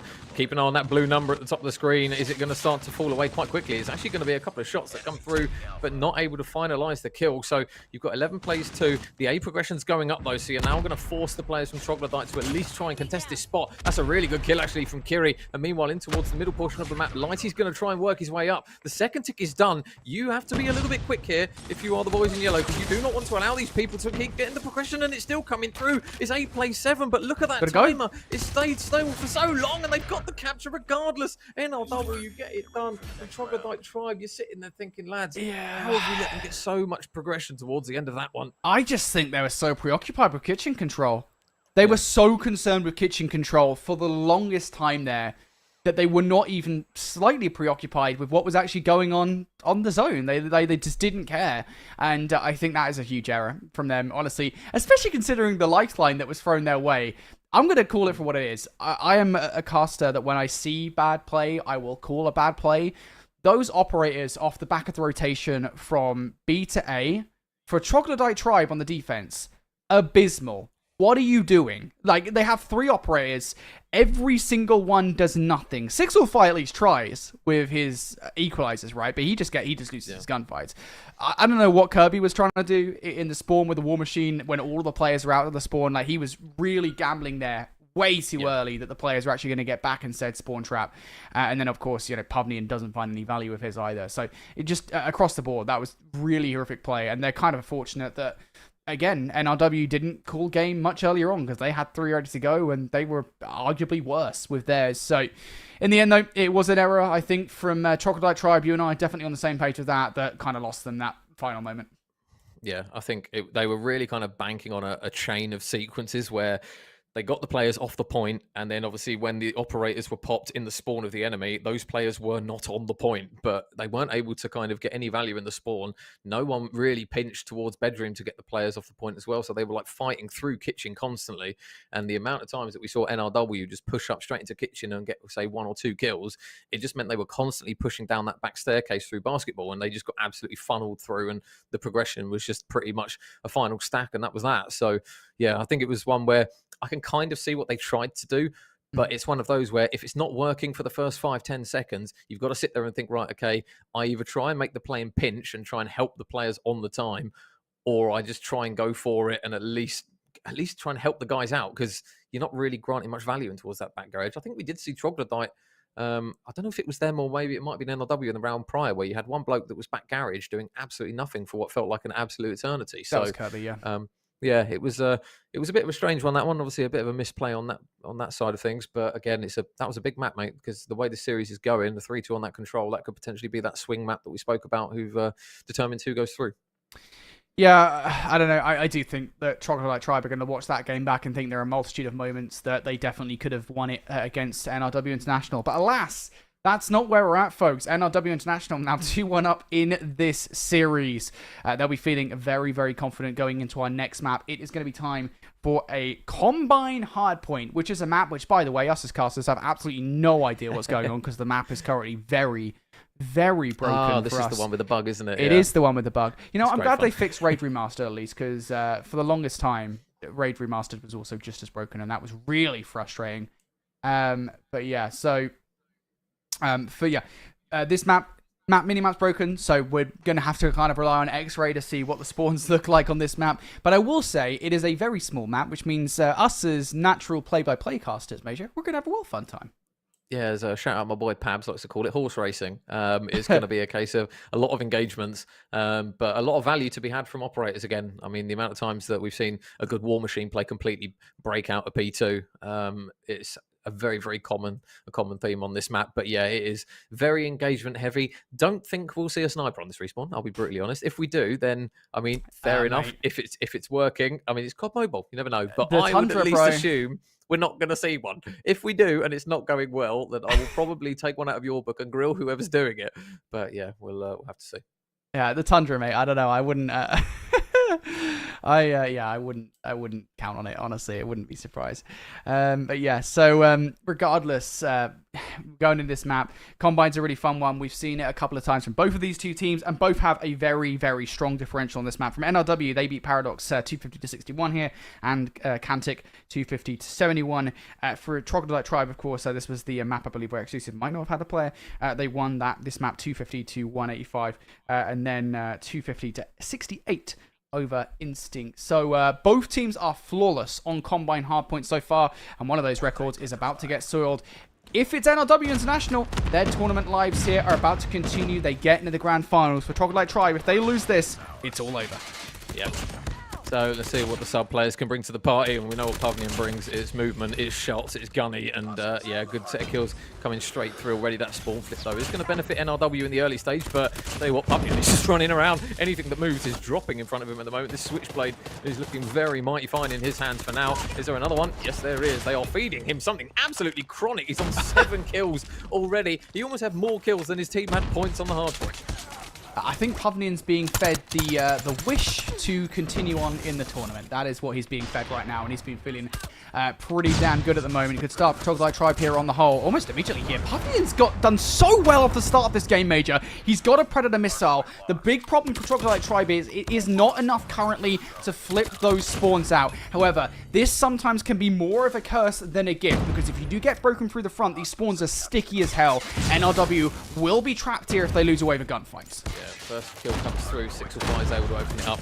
Can he get a second? Yes, he can. This is a trade on to his teammate, though, who does fall in the form of Kirby. They are going to try and wrap around the back now of the spawns, but now how many players can they manage to spot and take down? It looks as though Zuko's going to get one, but again, it's that man, Pavnian, able to grab a 2-piece, still soaking the time out NRW, but now they've got the opportunity to go in around the back of the time, and it will be 605 million. That's combining the two. Troglodyte Tribe off the back of a really nice Pavnian play and a team play in general. They play it patiently, they flip that team out, and now they should, I say should, get some time, but nobody's on the time. Yeah, I was going to say, gun time, please. I will say this is a bit unconventional, because as I said, generally speaking, what you see is you see teams fighting from the front of Lab, with those back spawns being as thick as they are. 605 going around the back line has actually made things a little bit more awkward here. 605 now looking for the medigun fights around the front. Lighty finding a couple of players here. 605, I don't know about that positioning, pal. You probably didn't want to be hungry for his kills in the way that you were. Lighty finding 3 there means that NRW now going to be in for the back 15 seconds. They'll basically even things up, and as we look towards the rotation as well, Zil will clear things up towards NRW well on their way. Zuko finds a monster double, and that means NRW now flipping out the spawns. One more player towards the back line.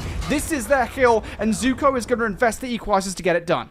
Yeah, equalizer here. He knows these players are still out of the back. He's got to be careful that he doesn't get pinched. His teammates are going to have to do a job of protecting him here, but his equalizer is just ticking away a little bit because he hasn't found any value with it. He's going to try and flip round, doesn't see anything. And instead, he's going to catch a war machine straight to the chin. So that's not ideal. Troglodyte is still on the time here, and this is not ideal because NRW, they've invested that equalizer, got no value from it, and now we're going to see it this time. A Tempest invested, and it's going to be another war machine in the form of Kirby that's able to slap another player in the back. They're still trying to push around the backside of the hill, but Troglodyte have had such a good amount of time off the back of this, at least in the opening stage of it, and now with that kind of 30-second mark gone by, we are now going to see NRW on the time. Yeah, they still do break through. I was about to lament the operators from NRW International. I think it was 3 that didn't really amount to all that much. Still towards the backline though, showing that's not the case whatsoever. Oh, the third Annihilator is a whiff. Would have been lovely to see that third shot connect, but it does not matter. NRW International will go over a slight advantage off the back of this hardpoint. Never mind, those back spawns come through for Troglodyte Tribe, and they managed to break through for Scrap. But this game could not be closer between these two teams at the moment here, Major. We go into the next hardpoint. NRW, they should be the first team to touch. Troglodyte, they should hit this from a multitude of angles. Meliadas, tip of the spear here, opens things up with the first bite. It's a good start. He's actually finding a second as well. How on earth has Troglodyte Drive broken this? Yeah, they had all the lanes on lockdown there. It just kind of fell apart very, very quickly for them. Trophy System's going to at least grant them an ability to try and push in from their side and maybe get a contest, at least for the time being. The nades going over the top aren't going to find too much value, or the shots going to. 605 picks off one. Kiri replies with one. There's a second for 605 before Lighty finally clears him out at the time. So Troglodyte are going to start soaking up some very precious seconds on the time as the contest isn't going to be there. We're going to see another war machine. Jesus, it felt like we've had about 5 of them so far. Pavnian finally shuts down Kiri, and it will be Zil with one before Kirby replies with a kill. So 20 seconds remaining on this hill, but I'll tell you what, the way these two are going back and forth, Brody, 20 seconds is absolute gold to us, both these teams. Yeah, at this point, you take as much time as you possibly can get. That's why you're seeing the investment of the Death Machine from Pavnian in the closing moments of this one. Zuko on 3 in a row off the back of this hardpoint now. Starting to heat up here. They will take the 5 seconds if they can get it. And as we go into the second set here, Major, again, things, I mean, they could, technically speaking, be closer. There is a, 11-point deficit between these two teams. That is absolutely nothing in the grand scheme of things. And we look towards the second rotation already. You can see NRW are starting to scheme a little bit here with this play from Zuko. It's just a play to flip the spawns out in their favor, make sure on the right side of the map for P2. Yeah, and they've done a good job of it as well because Kiri's soaking up the time on the hill as well, so they've managed to kind of have their cake and eat it, at least for the time being. He does fall on the time, does Kiri. So it will now be an opportunity here for Zuko to soak up the time. They're still spawning out towards the the less ideal side are Troglodyte Tribe, and now NRW are starting to run away with this one. Lighty with the Death Machine is going to find a lot of value here, and they're going to look to invest a lot of time and investment in towards this one. So streaks come down, don't get a kill, but what they do grant themselves is a lot of time on P1. They've had pretty much the best part of 30 seconds, and now you look at that lead. Troglodyte Tribe with a bit of scrap time, going to try and pull it back again. That's not over though. Back spawns here. NRW are going to be grateful that they've got them. Troglodyte Tribe now trying to fight this one through the front. Pavlian has been the respawn mastermind for this roster right now. He's only able to produce a couple of kills here before NRW back right on through, but Meliadas is here. The back spot. Zuko trying to create some space. It's not going to happen. He's only going to find one. Kirby's going to neutralize him. Now towards the hard point. Kirby able to find a couple of kills here. Sakuta doesn't find anything with the Tempest as Kirby comes through for 3. And Troglodyte Tribe, they've broken the spawns, have flipped.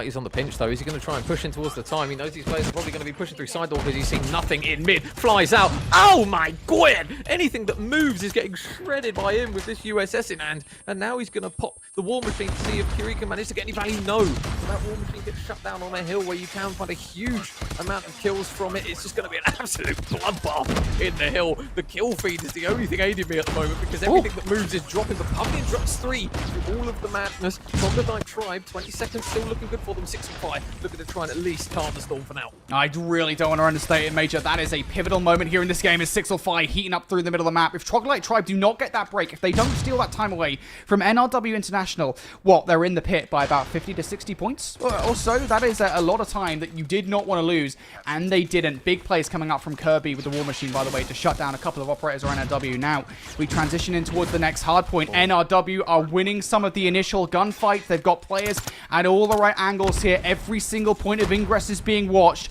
Troglodyte Tribe, they have to recollect themselves and go again, but it's not happening. Yeah, they do have a couple of specialists to work with, I think one of which is probably a gravity gun, but we'll have to wait and see. There's a pick from Kirby in through the front. It's a nice pick just to open it up a little bit for potentially some trades, but Lighty finds 2. Again, it's going to be Pavlian, but this time only able to find the 1 kill. I think maybe the grav gun's come out now as it looks to grab some value, and there's 6-5 looking to try and slam anyone inside the hill. He's able to do it. The nade finally shuts him down as Lighty looks to try and grab a few, but you're still looking at that timer. You're still looking at the stopwatch at the moment, and it's still 20 seconds all to be played for. 144. Troglodyte now take the lead, and now a Death Machine from Lighty. Yeah, Lighty knows that this last 10 seconds could be everything. Trying to connect some shots. It's a dicey gunfight, but it's a gunfight nonetheless goes Lighty's way. Meliadas was trying to kill Sneaky in the corner, and Kiri will take them down. So NRW within touching distance here of Troglodyte Tribe. Worth saying, I think Sakata's currently having some connection issues. He's currently on 14 kills. So NRW experiencing what Troglodyte Tribe experienced back in map number 1. Despite that, they are still within touching distance. Kirby going to invest the War Machine almost immediately here. Lighty trying to get through. It's not going to happen. Kirby does get shut down though, and that should be the opening of the floodgates here for NRW. Yeah, and now if you're NRW, you've got to be a little bit patient. You've got to try and take a route here. It looks as though they're going to try and work their way in through mid, probably the ideal route. But Pavlian, 100 kilograms, going to grab 2 players as it slams him right in the face alongside his mate. So 35 seconds of time here to Troglodyte is going to be absolutely beautiful if you're a fan. And it looks as though they're going to now pop the equalizer. Zuko trying to progress up the map. A lot of players, though, falling on the side of NRW. Zuko, there's another pick for him, so he's going to look to try and whip around back onto the time. He's able to do it. 20 seconds. Again, you're looking at the clock. Every single time it feels as though one team pulls away, Brody, the other team just brings it straight back again, and we're pretty much close to evens. This game again, what was it? 11 points between the two teams on the end of the last set of rotations. This time it's even closer. It's just about 6 or 7. Zuko's going to invest the Predator missile early on, and I think the reason for this is because he wants to pull off the exact same route he did last time around. He's taking the exact same route. The resistance will be lesser so. The comm has been made. Hey, guys, we've got the spawns. Let's turn our attention towards the hard point, and Zuko does it to great effect. He finds a couple of kills now as NRW, as this hill pops, will look to jump on through, but Mute finding a double here is going to complicate things. They are going to have an eagle eye on that roto. Yeah, that Annihilator, how many can he get with it? There's another one for him. Bang, bang. Everyone dropping on the side of Troglodyte. Bang. There's another one for Zil. 605 finally trades him out there, but you're looking at the time now, and NRW, they've got a lot of control, and now with 30 seconds still up for grabs here, Troglodyte have got to try and push their way in, but more importantly, they've got to also think ahead for spawns here. They can't afford to just throw too many bodies carelessly at it, and that's exactly what happens. Everyone goes down. 20 seconds, and that's only going to grant them potentially 50% of map progression. They've still got to try and push up in towards P2. If you're NRW International, that is a big moment in this map. Yeah, we look towards what happened last time around on this rotation. It was Kirby. He went big. Last time he had to use the War Machine to do it. This time, he doesn't have such luxuries. It's instead Sixelfi that will look to try and put these guys in their spawn with the equalizers. In they go.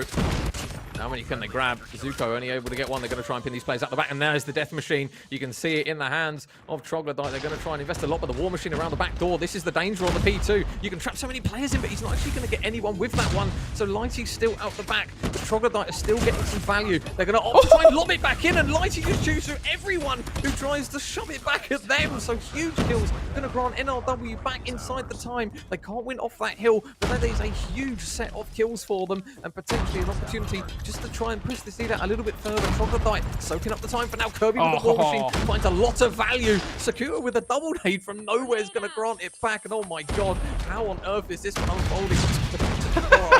It is an absolute mess. Welcome to Call of Duty Mobile, Major. NRW International just about with an advantage. I don't know how long that's going to last for because they are hitting the last hard point and they will get that time. Again, these back spawns are super sticky. That's why NRW can afford to hit it. Do they have the players through the middle of the map watching said rotation? I don't think they do, especially as Kiri does get shut down. I don't think Troglodyte Tribe are necessarily expecting a player to come from the old hill, though. Zil puts some team shots through, and that's all the players on this rotation shut down here. Troglodyte, they struggled so much with this rotation last time around. This has to be the hit.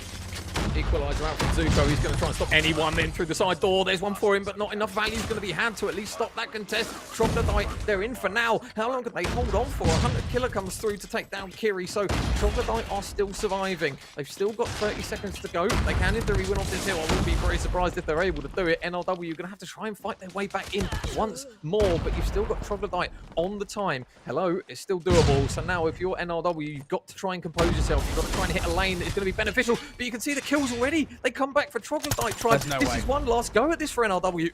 There's no way. Backspawn's coming through here. Do they recognize it? I don't think they need to. Lighty comes through. Zuko for two. One more player. Meliadas. He gets shut down. NRW cannot finish it here regardless. So we go towards the next hardpoint, and it is a foot race towards that hill.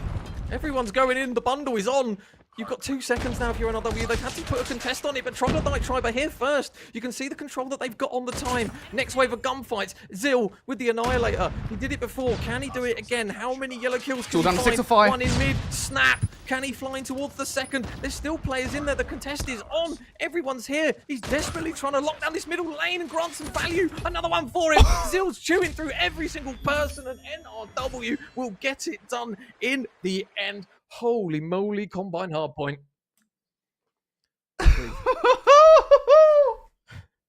Wow. Oh my god. NRW, they knock out Troglodyte Tribe. I've actually just pulled my cable out of my my earphones, so if you're saying something, maybe I can't hear it right now. I'm going to put this back in. There we go, I can hear you now. Wow, NRW, they knock out Troglodyte Tribe, or should I say, Zil knocked out Troglodyte Tribe with that insane final play. I was looking towards Sixelfi in the hard point. I could see him, not on the map obviously, but through the X-ray. I could see him with the equalizers. I was like, he's about to do something silly. Isn't even allowed to. Only finds 1 kill. And you talk about how operators can change everything in COD Mobile. That right there is exactly how. Before I talk about anything else here, poor Pavnian. He's got involved in so many engagements in that game. So many engagements. That is honestly insane. Despite that, though, we talk more positively here about NRW International. Zil, 60 kills. 6-0. That's more than I get across 5 games of Hardpoint. This guy just got it in 1 against one of the best teams in Europe. Yeah, that was phenomenal from Zil. We saw the Annihilator play earlier on, and one thing as well to flag up, obviously he got the picks, but one thing that he wasn't too eager in doing is obviously when that smoke went down in that final hill, something that separates the good from the great is being able to compose yourself in situations where you might just throw your life away. And obviously with that Annihilator, you could see what he was trying to do, just locking down that middle lane. Every single time it looked like he was going to throw himself in towards the hill, he just doubled back, literally got a pick in mid and went, right, okay, I've dealt with mid. I'll go back and help the hill. Went back to mid, found another pick, and it just enabled his team just to get a bit more progression in towards that side of the map. So yeah, huge heads up play from him and his boys. And congratulations to those lads. They've booked themselves that place in that final. So, yeah, it's going to be a really good opportunity for these lads. And I'll tell you what, if Zil's shooting like that, then drop 60 and you've got a good chance at this one, boys.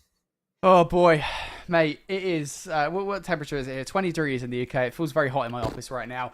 And well, NRW, they'll be feeling the heat. They go through to the grand finals, but they have to face somebody in the grand finals. It's Animus or, surprisingly, Paradox. Find out who it's going to be after this break. All right, that will do. That, ladies and gents, was Sakuta from NRW. Have fun watching the rest of the action for tonight in EACS. Good evening, ladies and gents, and welcome to yet another interview. Tonight I'm joined by Mute from Troglodyte Tribe. Mute, how are you doing, my friend? Hello, I'm good. How are you? I'm doing fairly well myself. Thank you for asking. Well, I'll get straight into the questions. As a fresh and upcoming team, there are already high expectations surrounding Troglodyte Tribe. How do you guys deal with the pressure? How do you guys handle that pressure?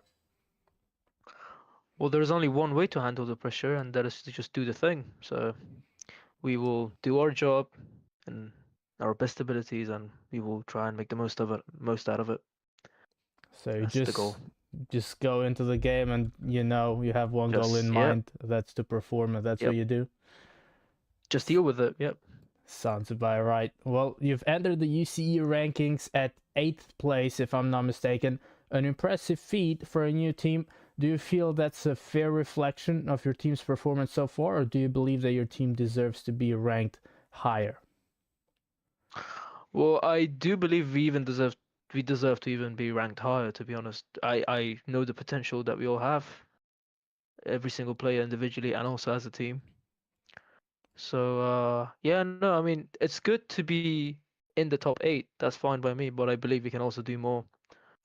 Well, the EACS is going to be a perfect opportunity for you to, increase your ranking if you perform well. During the qualifiers, though, you secured a very convincing 2-0 victory against Cantic, but then fell short against Exclusive. In the end, you managed to qualify through the lower bracket by defeating Spectrum. How do you mentally and also strategically prepare for such a high-stakes final, such as a matchup in the lower bracket, where okay, if we mess up this one, we're out of the entire event? Yeah, well, I mean, it was exactly what you just said. If we mess this one up, then it's GG's. It's over. So we only really had one way. It was either to win the lower bracket fight to qualify, or just leave the whole thing and just forget about it. And we basically just talked to each other, and we were like, yeah, do you know what? We want to qualify. We really want to qualify. So let's qualify, and we kind of got that. Yeah, the rest It was is just this history. whole. Yep, the rest is history. It was just this whole, if I want it, I get it, sort of thing. All right. Quick question: do you want to win the entire EACS though? It would be nice, yes. I do really want to do that. I know it's going to be difficult though. There are lots of great teams, but I'm here to win. I'm not here to lose. All right, And so is my team. Yeah. That's exactly what I was expecting. You're determined to play at least at your very full potential, but by now you've gained valuable experience playing against European teams. You also played in the qualifiers against European teams, but have you already faced any African teams before? I believe so. We've scrimmed a bunch of African teams before, just a normal scrim, but not in a tournament really. No, this is going to be our first time. Well, how excited are you to play against a brand new region such as Africa? Or does that worry you a little, or are you even more confident? No, like we're even more confident, to be honest. It does not worry us at all. But however, we are excited to see how they play, because as a team, of course, we're not worried. We're not worried at all. No, it sounds exciting. It sounds interesting, and we're ready to go. It does indeed sound very interesting, and I am definitely looking forward to seeing what you guys can do through the group stage at least. But yeah, obviously getting through the group stage is a key objective. But what is Troglodyte's minimum goal for the EACS? I asked you before, if you want to win it, obviously everybody goes in with the intention to win it. But what is your minimum goal? How far do you guys realistically aim to go in this tournament? We actually never discussed that really, but I'm just speaking for the whole team right now. I think we're at least looking for top 3, if not, like that's like the minimum goal. Even if we get like number 4, it's still not gonna satisfy us as much. We'll be It, like, yeah, sure, it was a good run, but it would be nice to be in the top 3. That would be our minimum goal, to be fair. And that's just me though. I'm speaking for the whole team. We've never really discussed that before. But yeah, I would say top 3 maybe. there are teams If we, such as Animus, Exclusive, Animus NRW, exclusive. International in the mix, and you still Yeah, believe you're going to be able to make it top 3. we can do it. Yeah, nothing's impossible. Nothing is impossible. Indeed, I love your commitment. I love your determination, and I'm very excited to see what you guys can deliver in the playing fields. But I'd also love to learn more about the team itself. Who founded Troglodyte Tribe, and how did it all begin? So it was, I believe the first ones to actually do it were Jimmy and Meliodas. I don't exactly know which one created the whole clan. I think it was Meliodas, I'm not sure, but it was those two first, and then Milan joined, and then me and Swag sort of joined on later in the tournament, and Puvin has always been there as well. All right. How long have you guys, with your current roster, been playing together? Well over a year now, I would say, yeah, about a year, All right. So maybe. not bad at all. You have that chemistry going for yourself, I assume. Well, yeah, because I mean, we have like about 7 or 8 players, I think, in the whole team, but there is like the main 5 that we all have like the best chemistry with each other.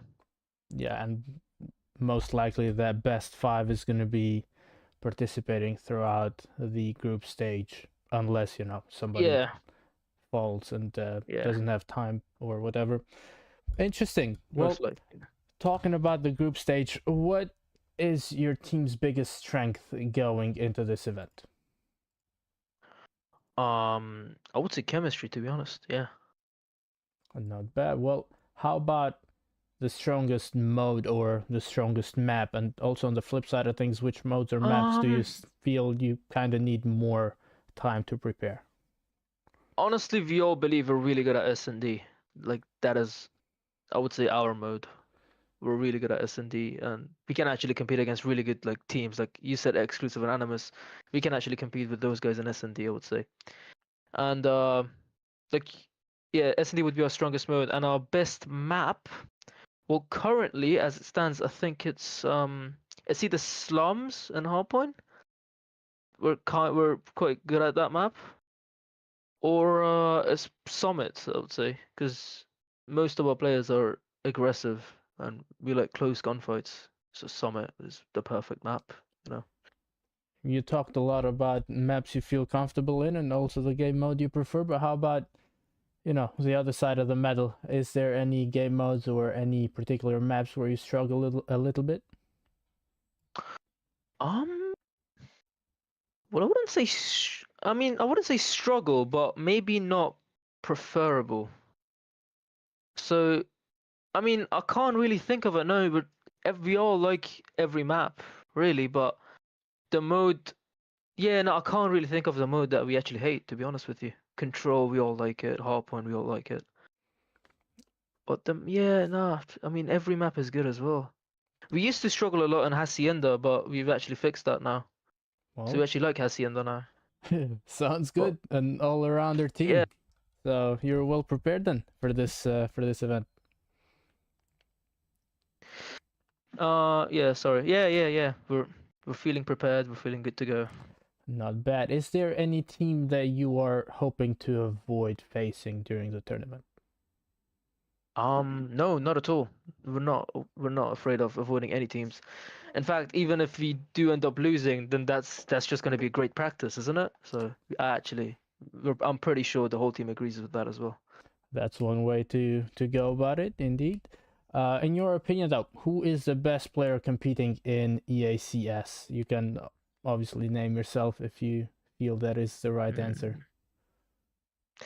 Well, no, I'm not gonna say myself. That's too ego-y. Um, well, I'm gonna go with Actually, I don't know. That's a good question. That's a really good question. Well, to make it Who's the easier for best you, player? who is the best player in your roster, in your opinion? And my probably Jimmy, or yeah, it's either Jimmy or Meli, I would say. Meliodas. All right, the two founders of the team. One of the two is also Yeah. probably the Yeah, one best of the player. two. All right, well, Yeah. Mute, I appreciate your time, man. But before I let you go, you'll get the chance to say something to all the viewers who are watching right now. The stage is yours. No, just watch and enjoy. That's all. That's all I have to say. Well, that was Mute from Troglodyte Tribe, ladies and gentlemen. That's all I have to say as well. Enjoy the rest of your evening. Enjoy the rest of the action in EACS. Good evening, ladies and gents, and welcome back to yet another interview. As you can see on your screens, tonight I'm joined by the man, the myth, the legend, Gatillaa from Animus. Gatillaa, how are you doing tonight, my friend? Hello guys, I'm fine, and you? I'm doing fairly good as well. Well, Gatillaa is not home, so I'll try to be as quick as possible in this interview. So I'll jump straight into the questions, Gatillaa. Your team went up against NRW International during the qualifiers of EACS, and it seems as if they were giving you guys a bit of a difficult time. You managed to qualify nevertheless. You had an incredible comeback in Hardpoint, and in S&D it was rather a DQ on the side of NRW. That being said, though, are you worried about NRW in particular coming into this tournament? No, I'm not worried. Yeah, you're right. The Hardpoint was so hard. We did a great comeback, but it was maybe the beginning of tournament. So we need to warm up. We need to focus, and that's also a new team with Animus. Sawo joined the team, so we need to adapt to create new strat and to improve the team play. So that Animus that we saw in the qualifiers was not Animus playing at 100% of their potential. You guys can still get a lot better than you were there. Yeah. Of course. We need to work. We only play for 1 month right now, so we can improve a lot, especially for UEC, but also for the World Cup, of course. Yeah, well, champs is going to be a different topic in this interview. What's up, folks? Welcome back here to EACS for one of the final times this season. We are one semi-final down. We have one to go. I'm Infinity. I'm joined by Major Chafing tonight. And Major, we've had an interesting day so far. The last series was a very back-and-forth affair that ended on a combined hard point from a massive clutch from Zill. It means that NRW International are moving on. Next up, though, they do have to play somebody in that grand final. Is it going to be Animus or... surprise, surprise, Paradox, who seem to have about 9 lives. Yeah, so they keep surviving. And in case anyone's wondering what the white box is, that is basically the result of the last series. I've had to bring an aircon in because it got so heated, my room literally overheated. So yeah, I've had to bring that in for the next one, hoping that we get another similar series. To be honest, mate, 'cause, yeah, it's been an absolute banger. Obviously, yeah, not necessarily the two teams that we were expecting. Obviously, we were anticipating that Ace would be the team to face Animus, but it isn't. It is Paradox, and we do have a little bit of information regarding it. I don't know whether or not we had a little bit of a chat on it, but obviously, we can, to anyone who is interested, obviously, we can give them a little bit of a backstory as to why they're not now in this game. Yeah, for sure. So Ace apparently had to drop out due to visa issues, which is something that happens all the time. I'm sure LATAM fans are well aware of the visa issue curse, Godlike fans as well. So visa issues basically means that they could not participate via Europe into the World Championship stage. So they're going back to the Philippines, and that means that basically the roster split. They cannot play. So Paradox are being given another chance here, a second chance in this game. Somehow Paradox returned, and they were a pretty damn good roster. This is a team that forced Ace all the way to a game number 5. Granted, they did get a forfeit map to kick off said series, but even in that best of 5, all of those games were incredibly close. Like, they went to overtime in both Search and Destroys, which, albeit they did end up losing, and they probably wouldn't have lost were it not for some key clutches. And then, of course, they had, like a 55-point hard point or something ridiculous like that. Even the takeoff control that Paradox did win was a very close affair. So, if Paradox are forcing a roster like Ace to game 5 and almost winning, they are very much capable of making their way to the grand final. Yeah, so I can't personally preach for being able to say that I've seen these boys play, but again, they've been given a lifeline, mate. So they're here. They've got an opportunity to win. So as long as you're spawning in, there's still a good glimmer and hope. Obviously, the team they are coming up against, though, we'll obviously have a look at that roster. Team that I know a little bit more about is going to be the boys of Animus.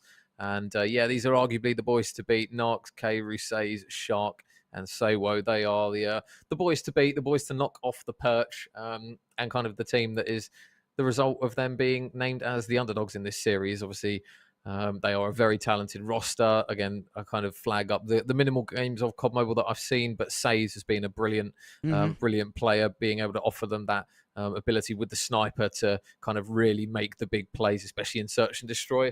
And then Saywo, a player who you flagged up to me literally before I even see a single game of COD Mobile, to say keep an eye on this lad. So across the roster, they're very stacked, and as a result of it, they are probably the favourites for this one. Yeah, and I think it is the roster changes they've made over the last couple of seasons, right? You know, that they kind of ripped Kairu from Wanted going into Season 6 of SPS. Of course, they ended up becoming SPS champions off the back of that. And, of course, Saywo is joining them for the next season leading up to champs. Both phenomenal additions. And I think it's the fact that they've almost got like a perfect kind of scouting ground, if you will, right? They scout these players like, cool, these are the guys we want to kind of pack a punch ourselves, and they've done it a couple of times now to great effect. So really loving this current form Animus.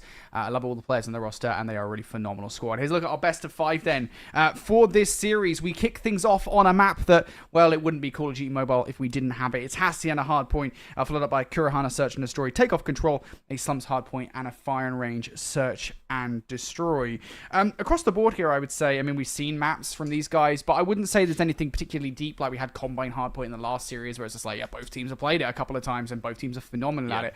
In this one, we've seen it across the board, maybe once or twice from each team, but really I think we're going into this game with a lot of unknowns, I will say.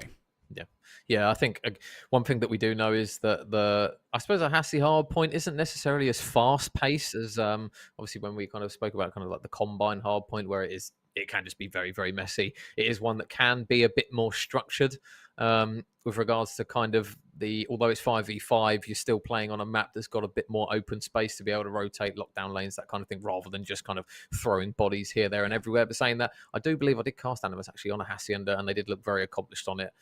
So I would anticipate that their map pool is going to be pretty good across all of the game modes. But Hardpoint, again, with the ability they've got in the roster, you would anticipate that they're looking at that map 1 and thinking, right, okay, boys, let's have a strong start. And Paradox, again, don't really know necessarily what these boys have got to offer, but they are going to have to lock in quite substantially and lean forward quite a hell of a lot if they're going to make a mess of this one. At least maybe take a map off them. Who knows? Yeah, I will say, I mean, if I had to make a prediction as to how I think this series is going to go, I'm going to go ahead and say 3-1 to Animus. I think this map is the map that Animus end up losing. And the reason I say that is because Animus apparently, and I'll say apparently here to add like an asterisk to this, apparently have a knack for going in cold to series. And this happened versus exclusive as well. Like, they played exclusive here on this map just the other day, and they ended up losing it by a significant margin because evidently they had gone in pretty cold to the series. So wouldn't surprise me if Animus were not going into this warmed up. They were taking it a little bit more relaxed, and Paradox were kind of to take advantage of that in this map number 1. I'm not trying to make excuses before we get into it, folks. I promise. I'm not a biased European caster. I know a lot of African fans probably feel that way.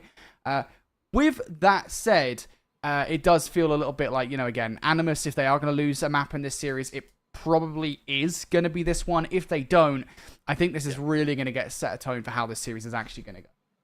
Yeah, you do tend to find that, though, don't you? With some of these kind of top tier teams, they obviously, I don't know whether it's a bit of complacency, but obviously they can kind of not necessarily get as much warm up as other teams will be looking to do, because obviously the teams that are the underdogs are going to try and give themselves every advantage. So if they're coming off the back of a few scrims or a few games where they're going to at least have a slight advantage, you're going to look to try and take every advantage you can get when you're coming up against these rosters. So, yeah, it'd be interesting to see, because obviously off the back of that, Brody, it's a case of if Animus take map 1, then kind of the experienced heads will be looking at this one and going, oh, okay, if that's the case, Paradox have got a hell of a battle on their hands. But, yeah, I think that this map 1, I think the first maybe 1 or 2 hills will probably dictate what kind of Animus we're going to get in this first map. If they get a hell of a lot of time on pick 1, flip the spawns for new, I think you're looking at a very, very bleak map 1 here for Paradox. But we're off underway. We'll see what the boys in blue can offer straight off the rip. sure. Well, Animus have all their key players in place here. We talk about Sawo and Kairu being the newest players, if you will, for Animus on the roster. Expecting them to perform very well here. Off the start, it is Says that comes out with a double. Animus starting well. And the thing is with P1, I will say, just generally speaking here, it is a hill where time can really run away from. I think this is the hard point across any single map in this game where a team can get a lot of time on P1 because they can be so sneaky about it. There's like smokes you can chuck down and hide in them. It very much can run away from you. So that's what I want to see Paradox being careful of.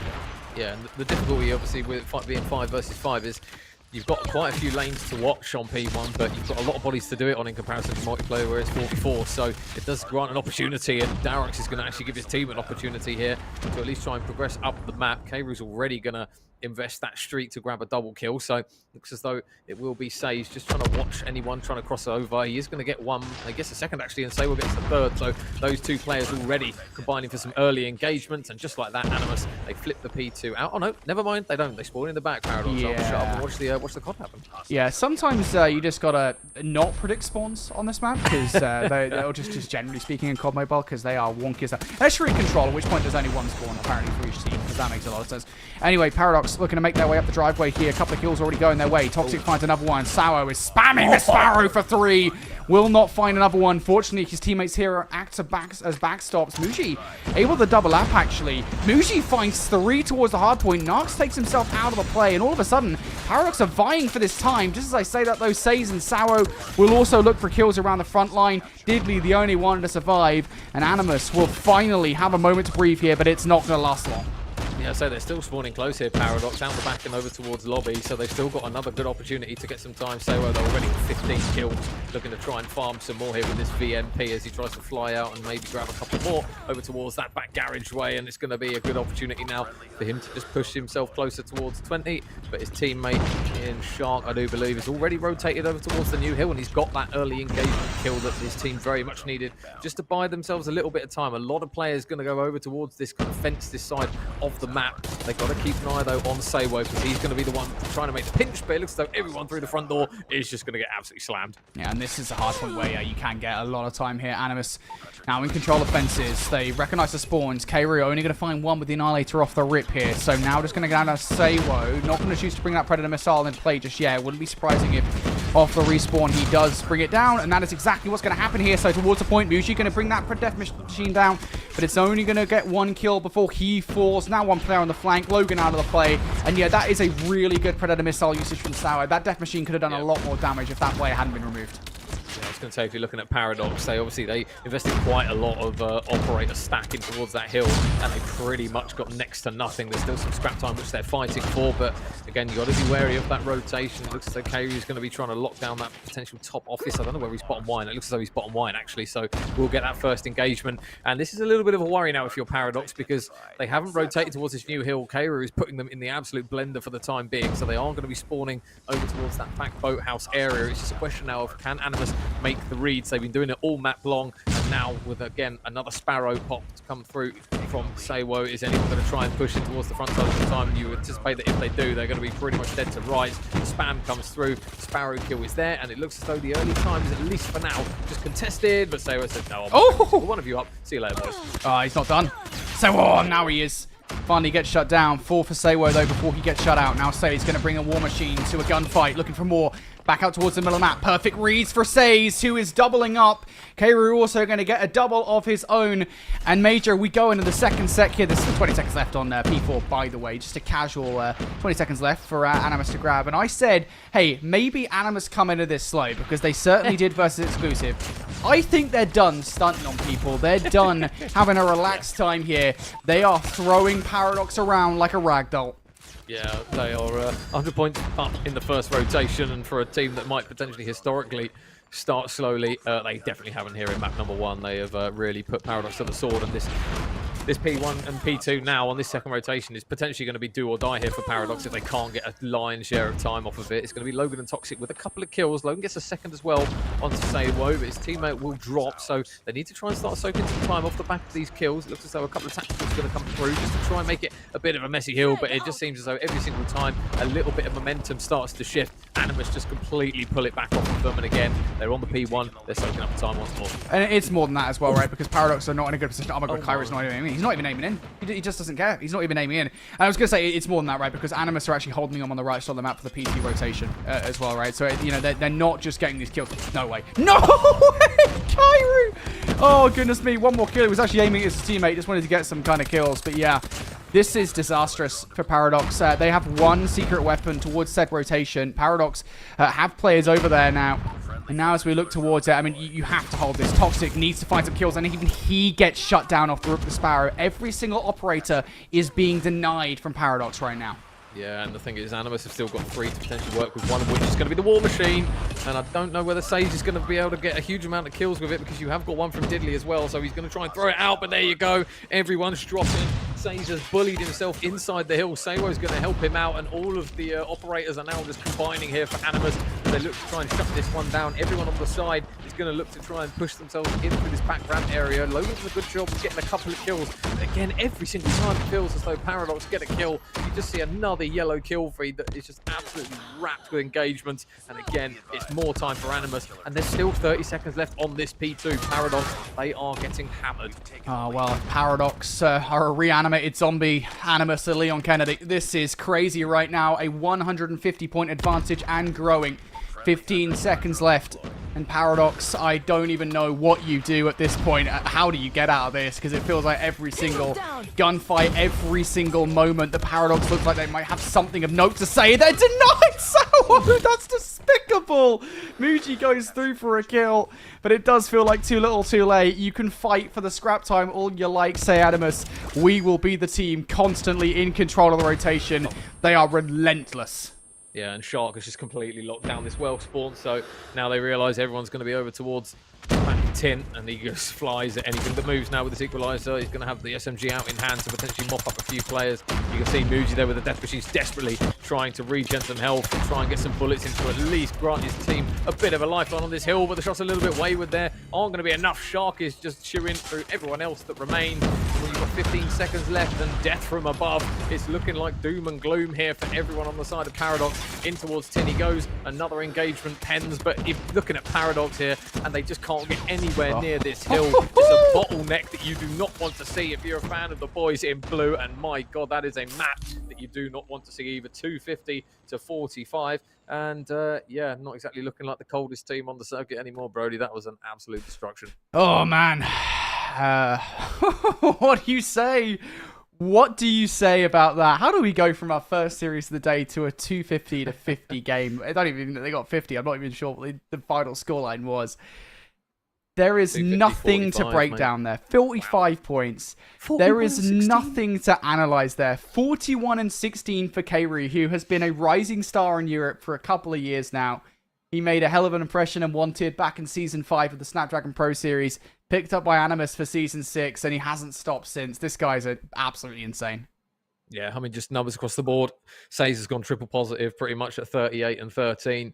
And you've got Shark and Narcs just doing what they need to do. Obviously, a lot of hill time across a lot of the players. And then on the flip side, obviously, you're not going to get a lot of hill time when you've got 45 seconds across the whole squad. So it's just going to be a rough one, unfortunately. That is very much a case of welcome to the party, Paradox, because this is where the big boys are fighting it out. Obviously, they've come through and been put in this position where we didn't anticipate they would be. And they might have on a different day actually qualified through that game against Ace, but they do look like a team that has kind of been granted an opportunity at this semi-final because they've come up against an Animus team that don't look like they're kind of cheesing their way and kind of giving the other team an opportunity. It looks as like Animus want to get this done pretty quickly. Yeah, they're done. They've got things. They've got plans to do. They've got a DoorDash on the way, and they're making a DoorDash out of this series right now. 1-0 now. Our Animus over Paradox. Maybe Kurahana search and destroy? can be different, maybe, perhaps. Probably not likely. This is another map, I believe, that we saw in that series versus exclusive. It was worth saying that they did have to go to overtime for it, but it was still an Animus victory regardless. Now, I'll say the one positive I think here, if I remember that matchup correctly, was that despite having an early advantage, Animus almost let that game slip versus exclusive. Like, exclusive got like 4 rounds on the bounce or something ridiculous like that to force an overtime. So maybe there's an opportunity here where Animus are somewhat lax, but at this point it does feel like this is what we're kind of hoping for Paradox. Like that's what we're looking for, is like Animus taking their foot off the gas. Like, I don't know analytically if there's anything that Paradox could change from map to map that would drastically change their fate right now in this series. Yeah, I think it's going to be one of those where if they're on the offense, they're going to have to try and play the round slowly and isolate players. But again, if you're going to try and do it, you're going to have a kind of an opposite number in Says who's going to be doing the same thing on the defense, trying to lock down lanes. And is he going to miss a shot? Maybe, if you're lucky. And he drops his pad potentially when he fires the bullet. But you've got kind of... It'll be interesting to see who's on what side first. I think if you end up with Animus kind of on the offense, I think Animus are just going to start hitting sites as a 5-stack, really, and kind of using the ability that they've got across those fast-paced players to hit those engagements quickly and just bully Paradox off the site. I think if you've got Paradox on the offense, they might be able to slow it down to a point where they can potentially pinch some rounds. Again, I don't want to count them out too much because I've not seen these boys play Search and Destroy, but I have seen Animus when they lean forward on Search, and they are quite the monster to deal with. So it's going to be an interesting one regardless. I'm just hoping for Paradox's sake that it kind of at least leans a little bit more towards them in this map so that they do make a good competition of the series, because otherwise I think it might be a very quick one. Yeah, it does feel like that way, doesn't it, at the moment? I just don't think Animus are going to be the team to take the foot off the gas here. I just think they're so good. It's an interesting conversation, isn't it? I think, if we talk big picture here for a second about Europe and the state of European Call of Duty Mobile, because, I think we've been talking, a big picture about, European Call of Duty Mobile, that, are we looking at, Europe as a region that has made market improvements? I've been saying for the longest time, I do think the talent pool is deeper, but does that matter when it comes down to the greatest stage of them all? If your best team in the world isn't competitive against some of the best regions in the world, right? If Animus, who I think are undoubtedly the best team in Europe, don't do well at that stage, all of that progress that Europe made means absolutely nothing. So that's what Animus, I think, are looking to do, is make enough improvements that they can be competitive on the biggest stage of them all off the start of this round. That has happened. Paradox, they only get to look at the bomb site, and Animus slap them away.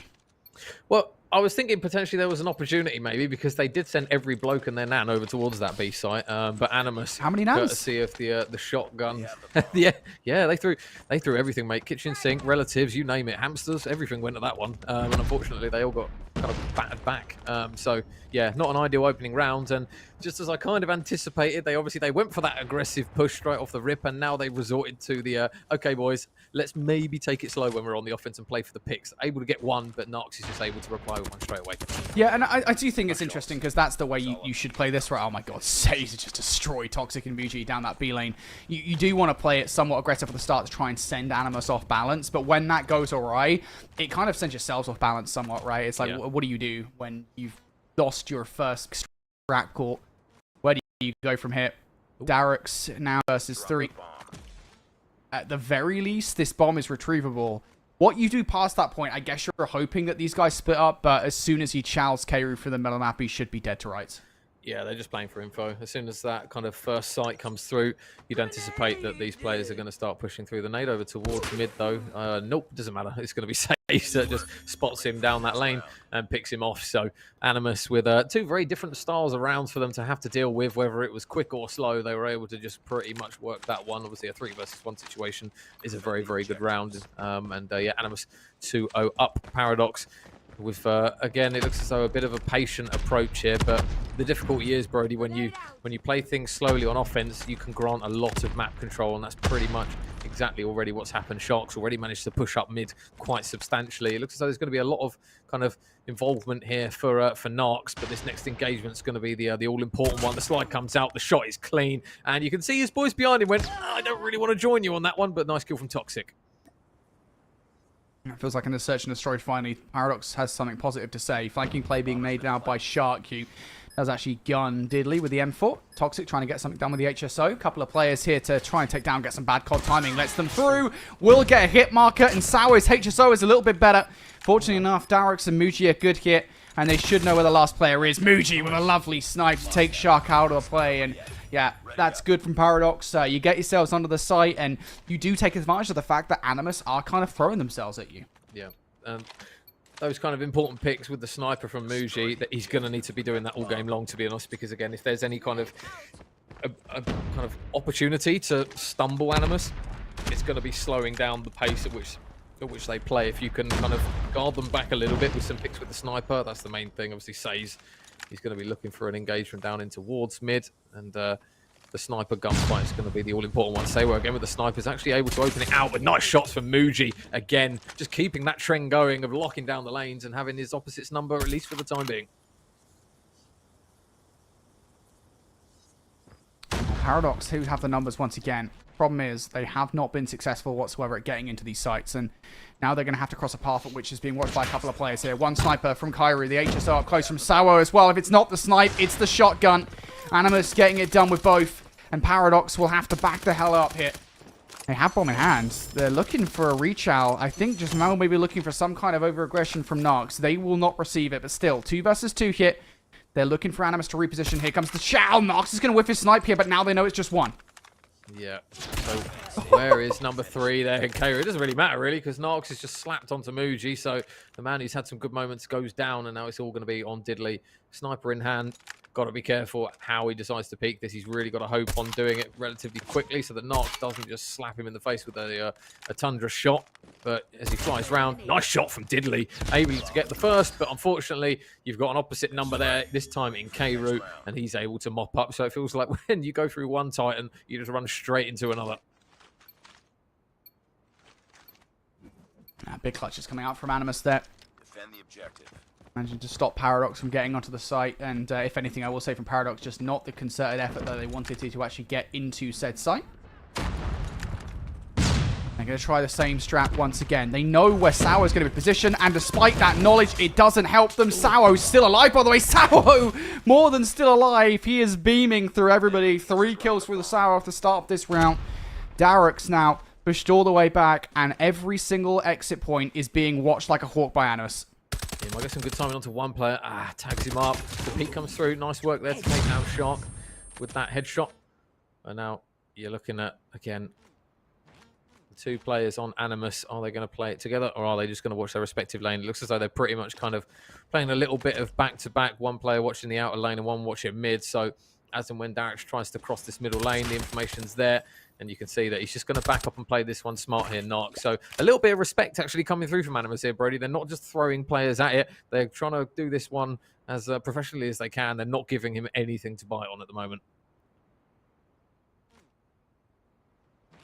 He's certainly trying here, Darix. Peeking around the corner. Oh, if he would have got a nice clean gunfight on towards Nox, that would have been nice. But now the problem is that those players are going to wrap up together. Darix needed the clean fight, and time is of the essence as well. That's an even bigger issue for Darix here. He's down from the first engagements. Nox should be able to finish him off with ease, and that's exactly what's going to happen there. So, yeah, it feels like at the start of these rounds, Major, Paradox just cannot get into the sites. They're not winning these opening bloods, apart from that one round where they did. And that was an A-hit. I don't think we've seen an A-hit from them, apart from that one round that they won. No, and the thing is as well, every single time that you've got the likes of kind of Sawo with a shotgun or Says just stopping that first engagement, you just get so much hesitancy coming through. We are going to see an A push actually, but there you go. First blood, and the man in Muji, who's had some good moments for them, goes down. Nice trade from Toxic though, just to gain that space with the shotgun, looking to try and push through those lanes, but now you've got Says. He's locking down that bottleneck, and Diddley is at least able to grab one, but the shotgun now out. No. Shotgun, is he going to grab a second? Is Sawo, he's able to get the first. Says mops up the second, and they just absolutely grind through the remaining players. So yeah, it's going to be another round on the board for Animus, and as we switch sides, that is a very, very good start to this Search and Destroy here if you're an Animus fan. It's just the aggression. I just think it's throwing caution to the wind constantly for Animus. It's so difficult for Paradox to deal with, and I don't blame them. Animus here, and now they're going to be the ones to dish out that aggression. Muji keeping an eye on absolutely nothing down this A lane while all the action's going down over by B. Sawo will open up with the first blood hit. Darix trade things out, but Animus, for them, the job is done. They've got control of that A site. Or B-side, excuse me. Yeah. Well, next kill's big. Logan and Darrex, nice work. Oh, Kairu's going to get Logan. I thought for a second he might have had that one as well. So now it's all going to be on Kairu. Just one player spotted. There it is. You've still got another 2 to go through. One player on the side, one player's not. But nice work there from Darrex, able to dig his heels in. If he gets that second kill, you do worry because the trade wasn't going to be anywhere near. So really big moment there for Paradox and a defensive round on the board to start. Yeah, nicely played from Paradox there on the defense. Animus, I think, apart from that aggressive push right off the rip, they were actually not as well put together as they normally are. So, again, that's what Paradox need to exploit. Maybe Diddley can open up the first snipes. Not a chance. One-way smoke from Shark is good for the first kill. Toxic down low. Actually going to find some value here. Logan through the site as well. It is HSO Warfare. Kairu is stuck with his pants down long. And Paradox will take that all day long as well. HSO go brrr off the start of that round.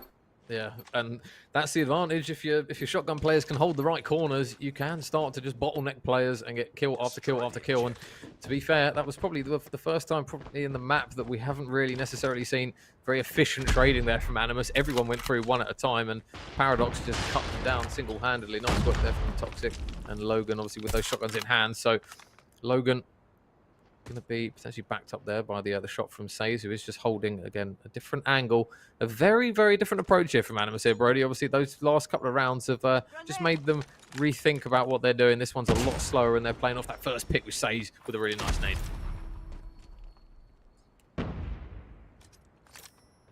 All right, first blood for Animus. Something they haven't managed to obtain the last couple of rounds here. Looking for it again. Toxic down for the count. Darrex will trade. Paradox still really separated here in the play. Nice beams from Kairu to take Muji down. And again, I think it's the fact that Paradox are just totally separate here. They have no control over B whatsoever. Darrex is in Narnia comparatively to where Animus are at, and he's about to have to face another threat through the middle of the map. Yeah. Next engagement's huge here. They're going to try and play it together, but he's got to be quick behind his teammate here as Darrex, because if his teammate drops and then he pops his head around as well, it might just be the same outcome, and there you go. Each individual player gets shot by the duo there in Says and Saywo, and that will be one round that puts them very, very close now to getting this map done. Again, Animus just very clinical, having a lot more kind of progression up the map on offense in comparison to Paradox, Brody, as we probably expected, but they are now starting to make those rounds count. Yeah, I think Animus now looking to call a game. Just one more round to do it. Paradox, what do you got for us? It's Sawo. Tip of the spear. How sharp is the spear? It's blunt. Toxic for the first. Looking pretty good. Traded on out, though. Animus will now have to recollect their thoughts here. But Shark taking Muji out from down long will split the defense even further. Paradox need to make some gambles. Perhaps if Diddley could find some value for the middle of the map, it would have been nice. But now players are isolated. Paradox need to hold A. Yeah, Kairu's got to check this left-hand side. You've got Logan as well as his teammate in Darrex just waiting. He's going to plant the bomb, so Shark's probably going to have that first engagement as soon as this bomb goes down. Logan's on the site. How quickly can he react? Oh, Kairu gets the bomb down and gets the shots in as well. Just going to jump check. I think he knows that Darrex is here. Darrex is able to get one, and he's able to get away with his life, but he's still got to go through 3 more players. It's going to be such a big ask, and they're chasing. They're hunting him down. I think they're trying to look for an assassination, and you know what? They go, no, never mind, boys. We'll get it done with bullets. So they will manage to get that round, and more importantly, they will take that map. Dude, when Darrex got that second kill, I was like, no, don't be doing this. We're not extending this search and destroy past was it 7-4 victory for Animus, 7-3, something like that. I don't know. It was Animus looking pretty confident there in that search and destroy, and I think that had never been more true than the start of that search and destroy. The first 6 rounds where Animus closed out the half 5-1. Now, I will say, I think part of it was self-inflicted wounds from Paradox. I very briefly touched upon it in that game. I don't know why they kept hitting B when they were successful at A. Like, they just never tried to hit A outside of the one time that they did it. I think maybe there might have been another time that they did it and it went wrong, but like, honestly, I just think that probably is what we needed to see there, and maybe it would have looked a little bit different for Paradox. But alas, despite a phenomenal performance through Darrex, who, by the way, as an aside, is a great player. Like, even he's played in European SPS before. Like, he's a phenomenal player, and you know, he is a player worth giving a love to. Yeah, Paradox just not really having a great time with things, but still, it's difficult to when you are literally facing the best team of Europe. Yeah, I suppose even if you are trying to kind of grasp at some positives, the fact that Darix has had a good map there, kind of showing that he can go toe to toe with this caliber of player, is a bit of light at the end of the very glooming tunnel that Paradox are currently traveling through at the moment. It's going to be, again, a very difficult ask of them to take a respawn off the back of especially that map one, which was very, very one-sided. Obviously, the search and destroy, traditionally, you tend to expect that kind of the teams who are a bit less efficient and fast-paced when it comes to engagements and just kind of raw gun skill. Search and destroy tends to benefit them a little bit because of the pacing of the game slowing down and being able to kind of slow it down, play for some picks, work some good strats together, and hopefully that kind of pulls you through a few rounds. The fact that they haven't taken the search and destroy is going to really kind of put them up against the ropes here going into a takeoff control. So yeah, it's a big ask now for Paradox. It's not impossible, but you're going to need Darix firing on pretty much every cylinder he's got +5. And then again, the rest of the guys are going to need to try and pull their weight as well when they're coming up against these boys of Animus, because they don't look like they want to drop a map in this series by any means. Yeah, it's worth saying this was a second win that I don't necessarily expected Paradox to get, right? I don't think they expected to be playing this series. They thought, yeah, Ace knocked us out, we're done. They do get this other lifeline against Animus, and you got to remember that they didn't know they were playing this series until like a couple of hours before they're playing it. So their preparation for this series was very, very low. Like at best, they would have warmed up before coming in this. They were not ready to take on Animus. And yeah, it would have been a big ask to expect anything less. But yeah, both of these teams have played one map of takeoff control, and both of them have won one map of takeoff control. So Paradox, a good opportunity to actually try and extend this series here. And it's a good flank from Darix off the start. It's a beautiful flank from Darix off the start. That is a perfect route from him. Animus now reacting to it, but Darix has already moved. Yeah, and just by playing this kind of free roam role, he's going to grant kind of his team a little bit more opportunity to push up the map. He does finally get dealt with in the end, actually, and it's going to be Kairu and Narks that are going to combine for a couple of kills themselves. So a little bit of progression over towards the A point is now actually being depleted now by Animus. So the hard work there from a little bit of map control is now going to go. Logan, though, is able to grab a couple of kills there to at least fire up the map a little bit further. But you're looking towards that second wave of gunfight wins just to enable themselves to at least complete a little bit of progress on that point. Sawo and Cairo going to combine 4-2, and it looks as though the life count's still relatively close, but that clock is slowly starting to fall away from them now. Yeah, that's the biggest problem here. You've done all of this and you haven't got a single ticket progression just yet. I will say, props to Paradox because they haven't been spawn trapped just yet. Animus haven't got themselves in positions to do that. Fuji's being very aware of the potential flank coming through, and it does come through, but not from the direction that he necessarily expected it. He expected Shark to be coming through the lounge. That was not what happened. He hit the outer route. And now Paradox even weaker on this offense. Kairi takes a couple of players out for the middle of the map, says, it's Tundra time, baby. He's missing his shots, though. And that's not snazzy whatsoever. It's like, build up the hype and he's missed. Like, oh, one job, mate. There you go. That's better. Able to take down Muji.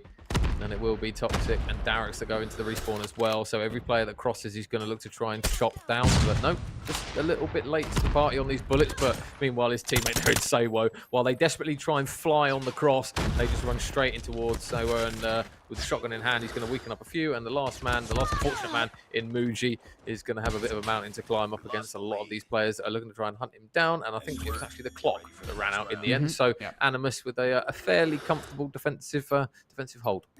Yeah, I mean, I will say just generally speaking here that Paradox, at the end of the day, they weren't getting spawn trapped, right? I mean, that's the key thing for me is the fact that they were getting out the spawn. Animus weren't dominating them in that round. So it does bode well for Paradox. I think this is, though, going to be the key round. If Animus come out strong on this one, it's going to be troublesome, and that's exactly what's happened. Sawo is finding a lot of value with the Sparrow, taking the preemptive shot on towards another player. Diddley now down for the count, looking for more. Sawo is hunting left, right, and center for these kills. Does not finish his food versus Logan, though. That's a turn on. Well, not ideal. I suppose if you're Paradox, you've got to take every positive that you can get. They are actually getting a decent amount of kills, but now the investment of streaks is going to at least stop that progress over towards the A point. You've still got one player on the side of Animus that's still lurking around mid. That is going to be Kairu, so we'll see how many he can potentially farm, courtesy of pushing through the smoke. Spots one out the back. Nice shots there from Kairu again, just commanding the middle of the map, and there's another one for him. His teammate actually mops up, I believe, Logan in Says there, so nice work there. Muji's going to pop that death machine to at least grant his team an opportunity to maybe find a bit of light in this round. Animus, they are trailing on lives at the moment. The operator now has been popped, and he's only able to get one kill of value, so if you look at that, Paradox, you probably take that that. You're up by 5 lives. You've depleted 3 of the operators, and you've got a good chance at this round.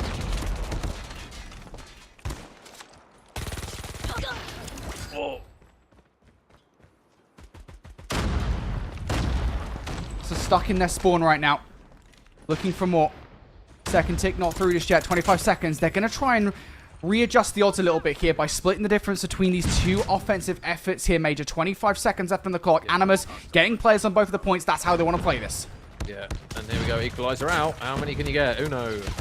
Oh, no, never mind. That's about as far as my Spanish will go, luckily, because I can only count to about 3. So, Derek's, he's able to get 1. He goes down. It's now 3 versus 7. Animus running out of lives, running out of time, running out of hopes in this round. Diddly in towards mid.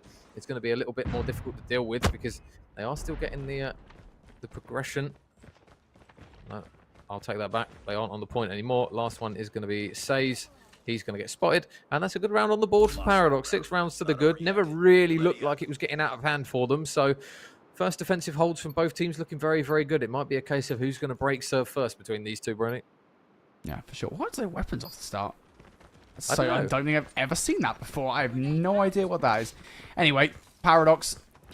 I'm going to do a round on the board. Animus do walk away with a couple of kills, though. And Paradox taking nades at themselves is probably not the best way to play this. They do take the exact same route off the start here. And Animus haven't exactly adapted to it. As a matter of fact, Paradox was so successful last time around, they've not just sent Derek's to do it, they've sent a couple of players more. And Paradox, off the back of that now, can actually get some progress going on B. But I will say, do not make an error that I've seen teams make in the past where you think a spawn trap is the way to go here. Get yourselves on the point and get a capture going, because you're spending too much time looking for kills and looking for map control when you already had enough map control to do something. Yeah, well, they haven't stopped the clock. It's still been ticking away. Finally, they get back on the point. But it looks as though, again, it's going to start depleting now. So Animus trailing on lives, but Paradox have only got 46 seconds here to really make something work. Number 2 in Toxic's going to work on a little bit of a pinch to try and grab some players. They are finally back on that point, so stopping the clock. But now you've got Kairu looking to try and push up the map here to see if he can get any spawners. He's going to wrap back up towards mid. And meanwhile, Nox is going to grab a couple of important picks here. So now this is the opportune moment to maybe start to trundle off those reinforcement kills and maybe deplete that life count here if you're Animus. But you're still losing gunfights. Sewo is able to get a pick, and they do shut down Kairu in towards that top mid area. So, hello, this is doable now. They just need to make sure that they don't give themselves too little time to get this point done. Ooh. First tick through. Animus, though, they're kind of out of resources here in this round. Paradox looking pretty good. They might be able to extend this series, Major. Not, of course, off the back of this round. They'd have to win another one, but this is phenomenal. Says over the top. Oh, I tried to put a clip through. That's not going to happen. Just fire yourself at the point here, Nox. Do not give them that third and final tick, and they will not. So the tick doesn't go through, but the round does. And that is a phenomenal victory for Paradox. There is life in them yet. Yeah, I was going to say, well, tell you what, for a team that we were kind of scoffing at going in towards this map 3, they've definitely seemed to have turned it up a notch here, and they do have some operators to work with as well. Muju with his death machine. How early is he going to decide to try and pop this? Is he going to try and just push his way through to the spawns again and maybe bank on the fact that his teammates are going to get those kills so that he can try and just deplete the life count of Animus here? Says in towards middle map with the sniper, is going to look to try and find some information. Snaps onto 1, and that is 3 dead. Not ideal if you're Paradox here. So Says already commanding down this lane. And if you're Paradox, you've got to be careful not to get spawn trapped a little bit here. Animus with the better opening start in this round, and that A progression is coming through quite quickly for them. Kairu with a couple of kills is going to grant them again that second tick that should be pretty inevitable now. Yeah, I don't know if there's much the Paradox can do about this. Kairu just has to be careful, though. Looking across each way, Sawo comes out for a couple of kills. It's time for the Annihilator to be invested just to ensure that this point does go their way.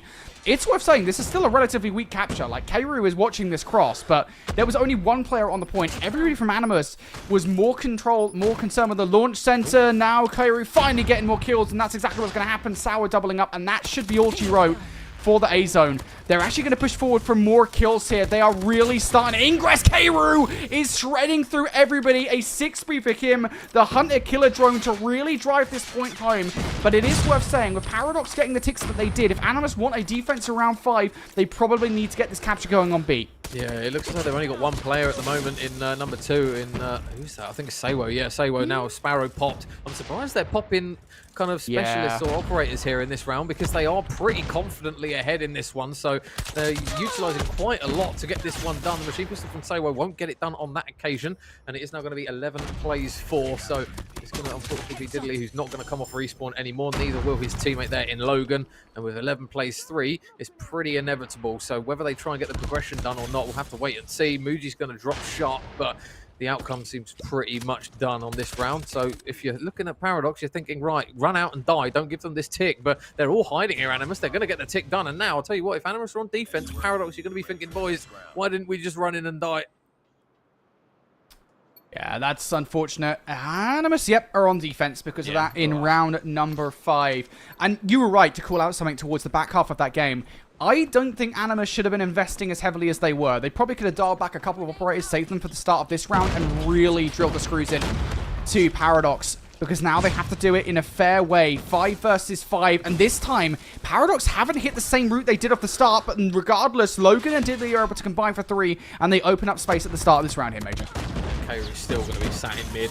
Oh, nice shots there from, I think, Toxic actually just shutting down. Nox and Shark, though, going to combine for 2. They're still trying to grab these engagements in towards mid. So a bit of a messy opening start to the round means that the kill feed, though, is still a little bit 50-50. You've got number 5 in Shark here, pushing up the map. How many can he find off spawn? 1 for Shark, 2 for Shark, and now they're really ramping up here are Animus. The streaks are coming down. The kills are coming through. I haven't seen a yellow kill in the kill feed for quite a substantial amount of time, and Shark's going to look to try and smell some blood out towards the back of the spawn, and my God, there is not a single answer in the locker of Paradox. It's 20 plays 10. We were kind of grilling them for the specialists. It doesn't matter, they've got more, and now they are coming down to a thunderous flop on the floor.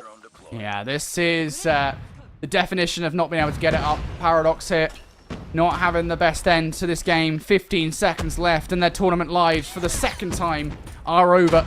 Animus, 16 versus 4.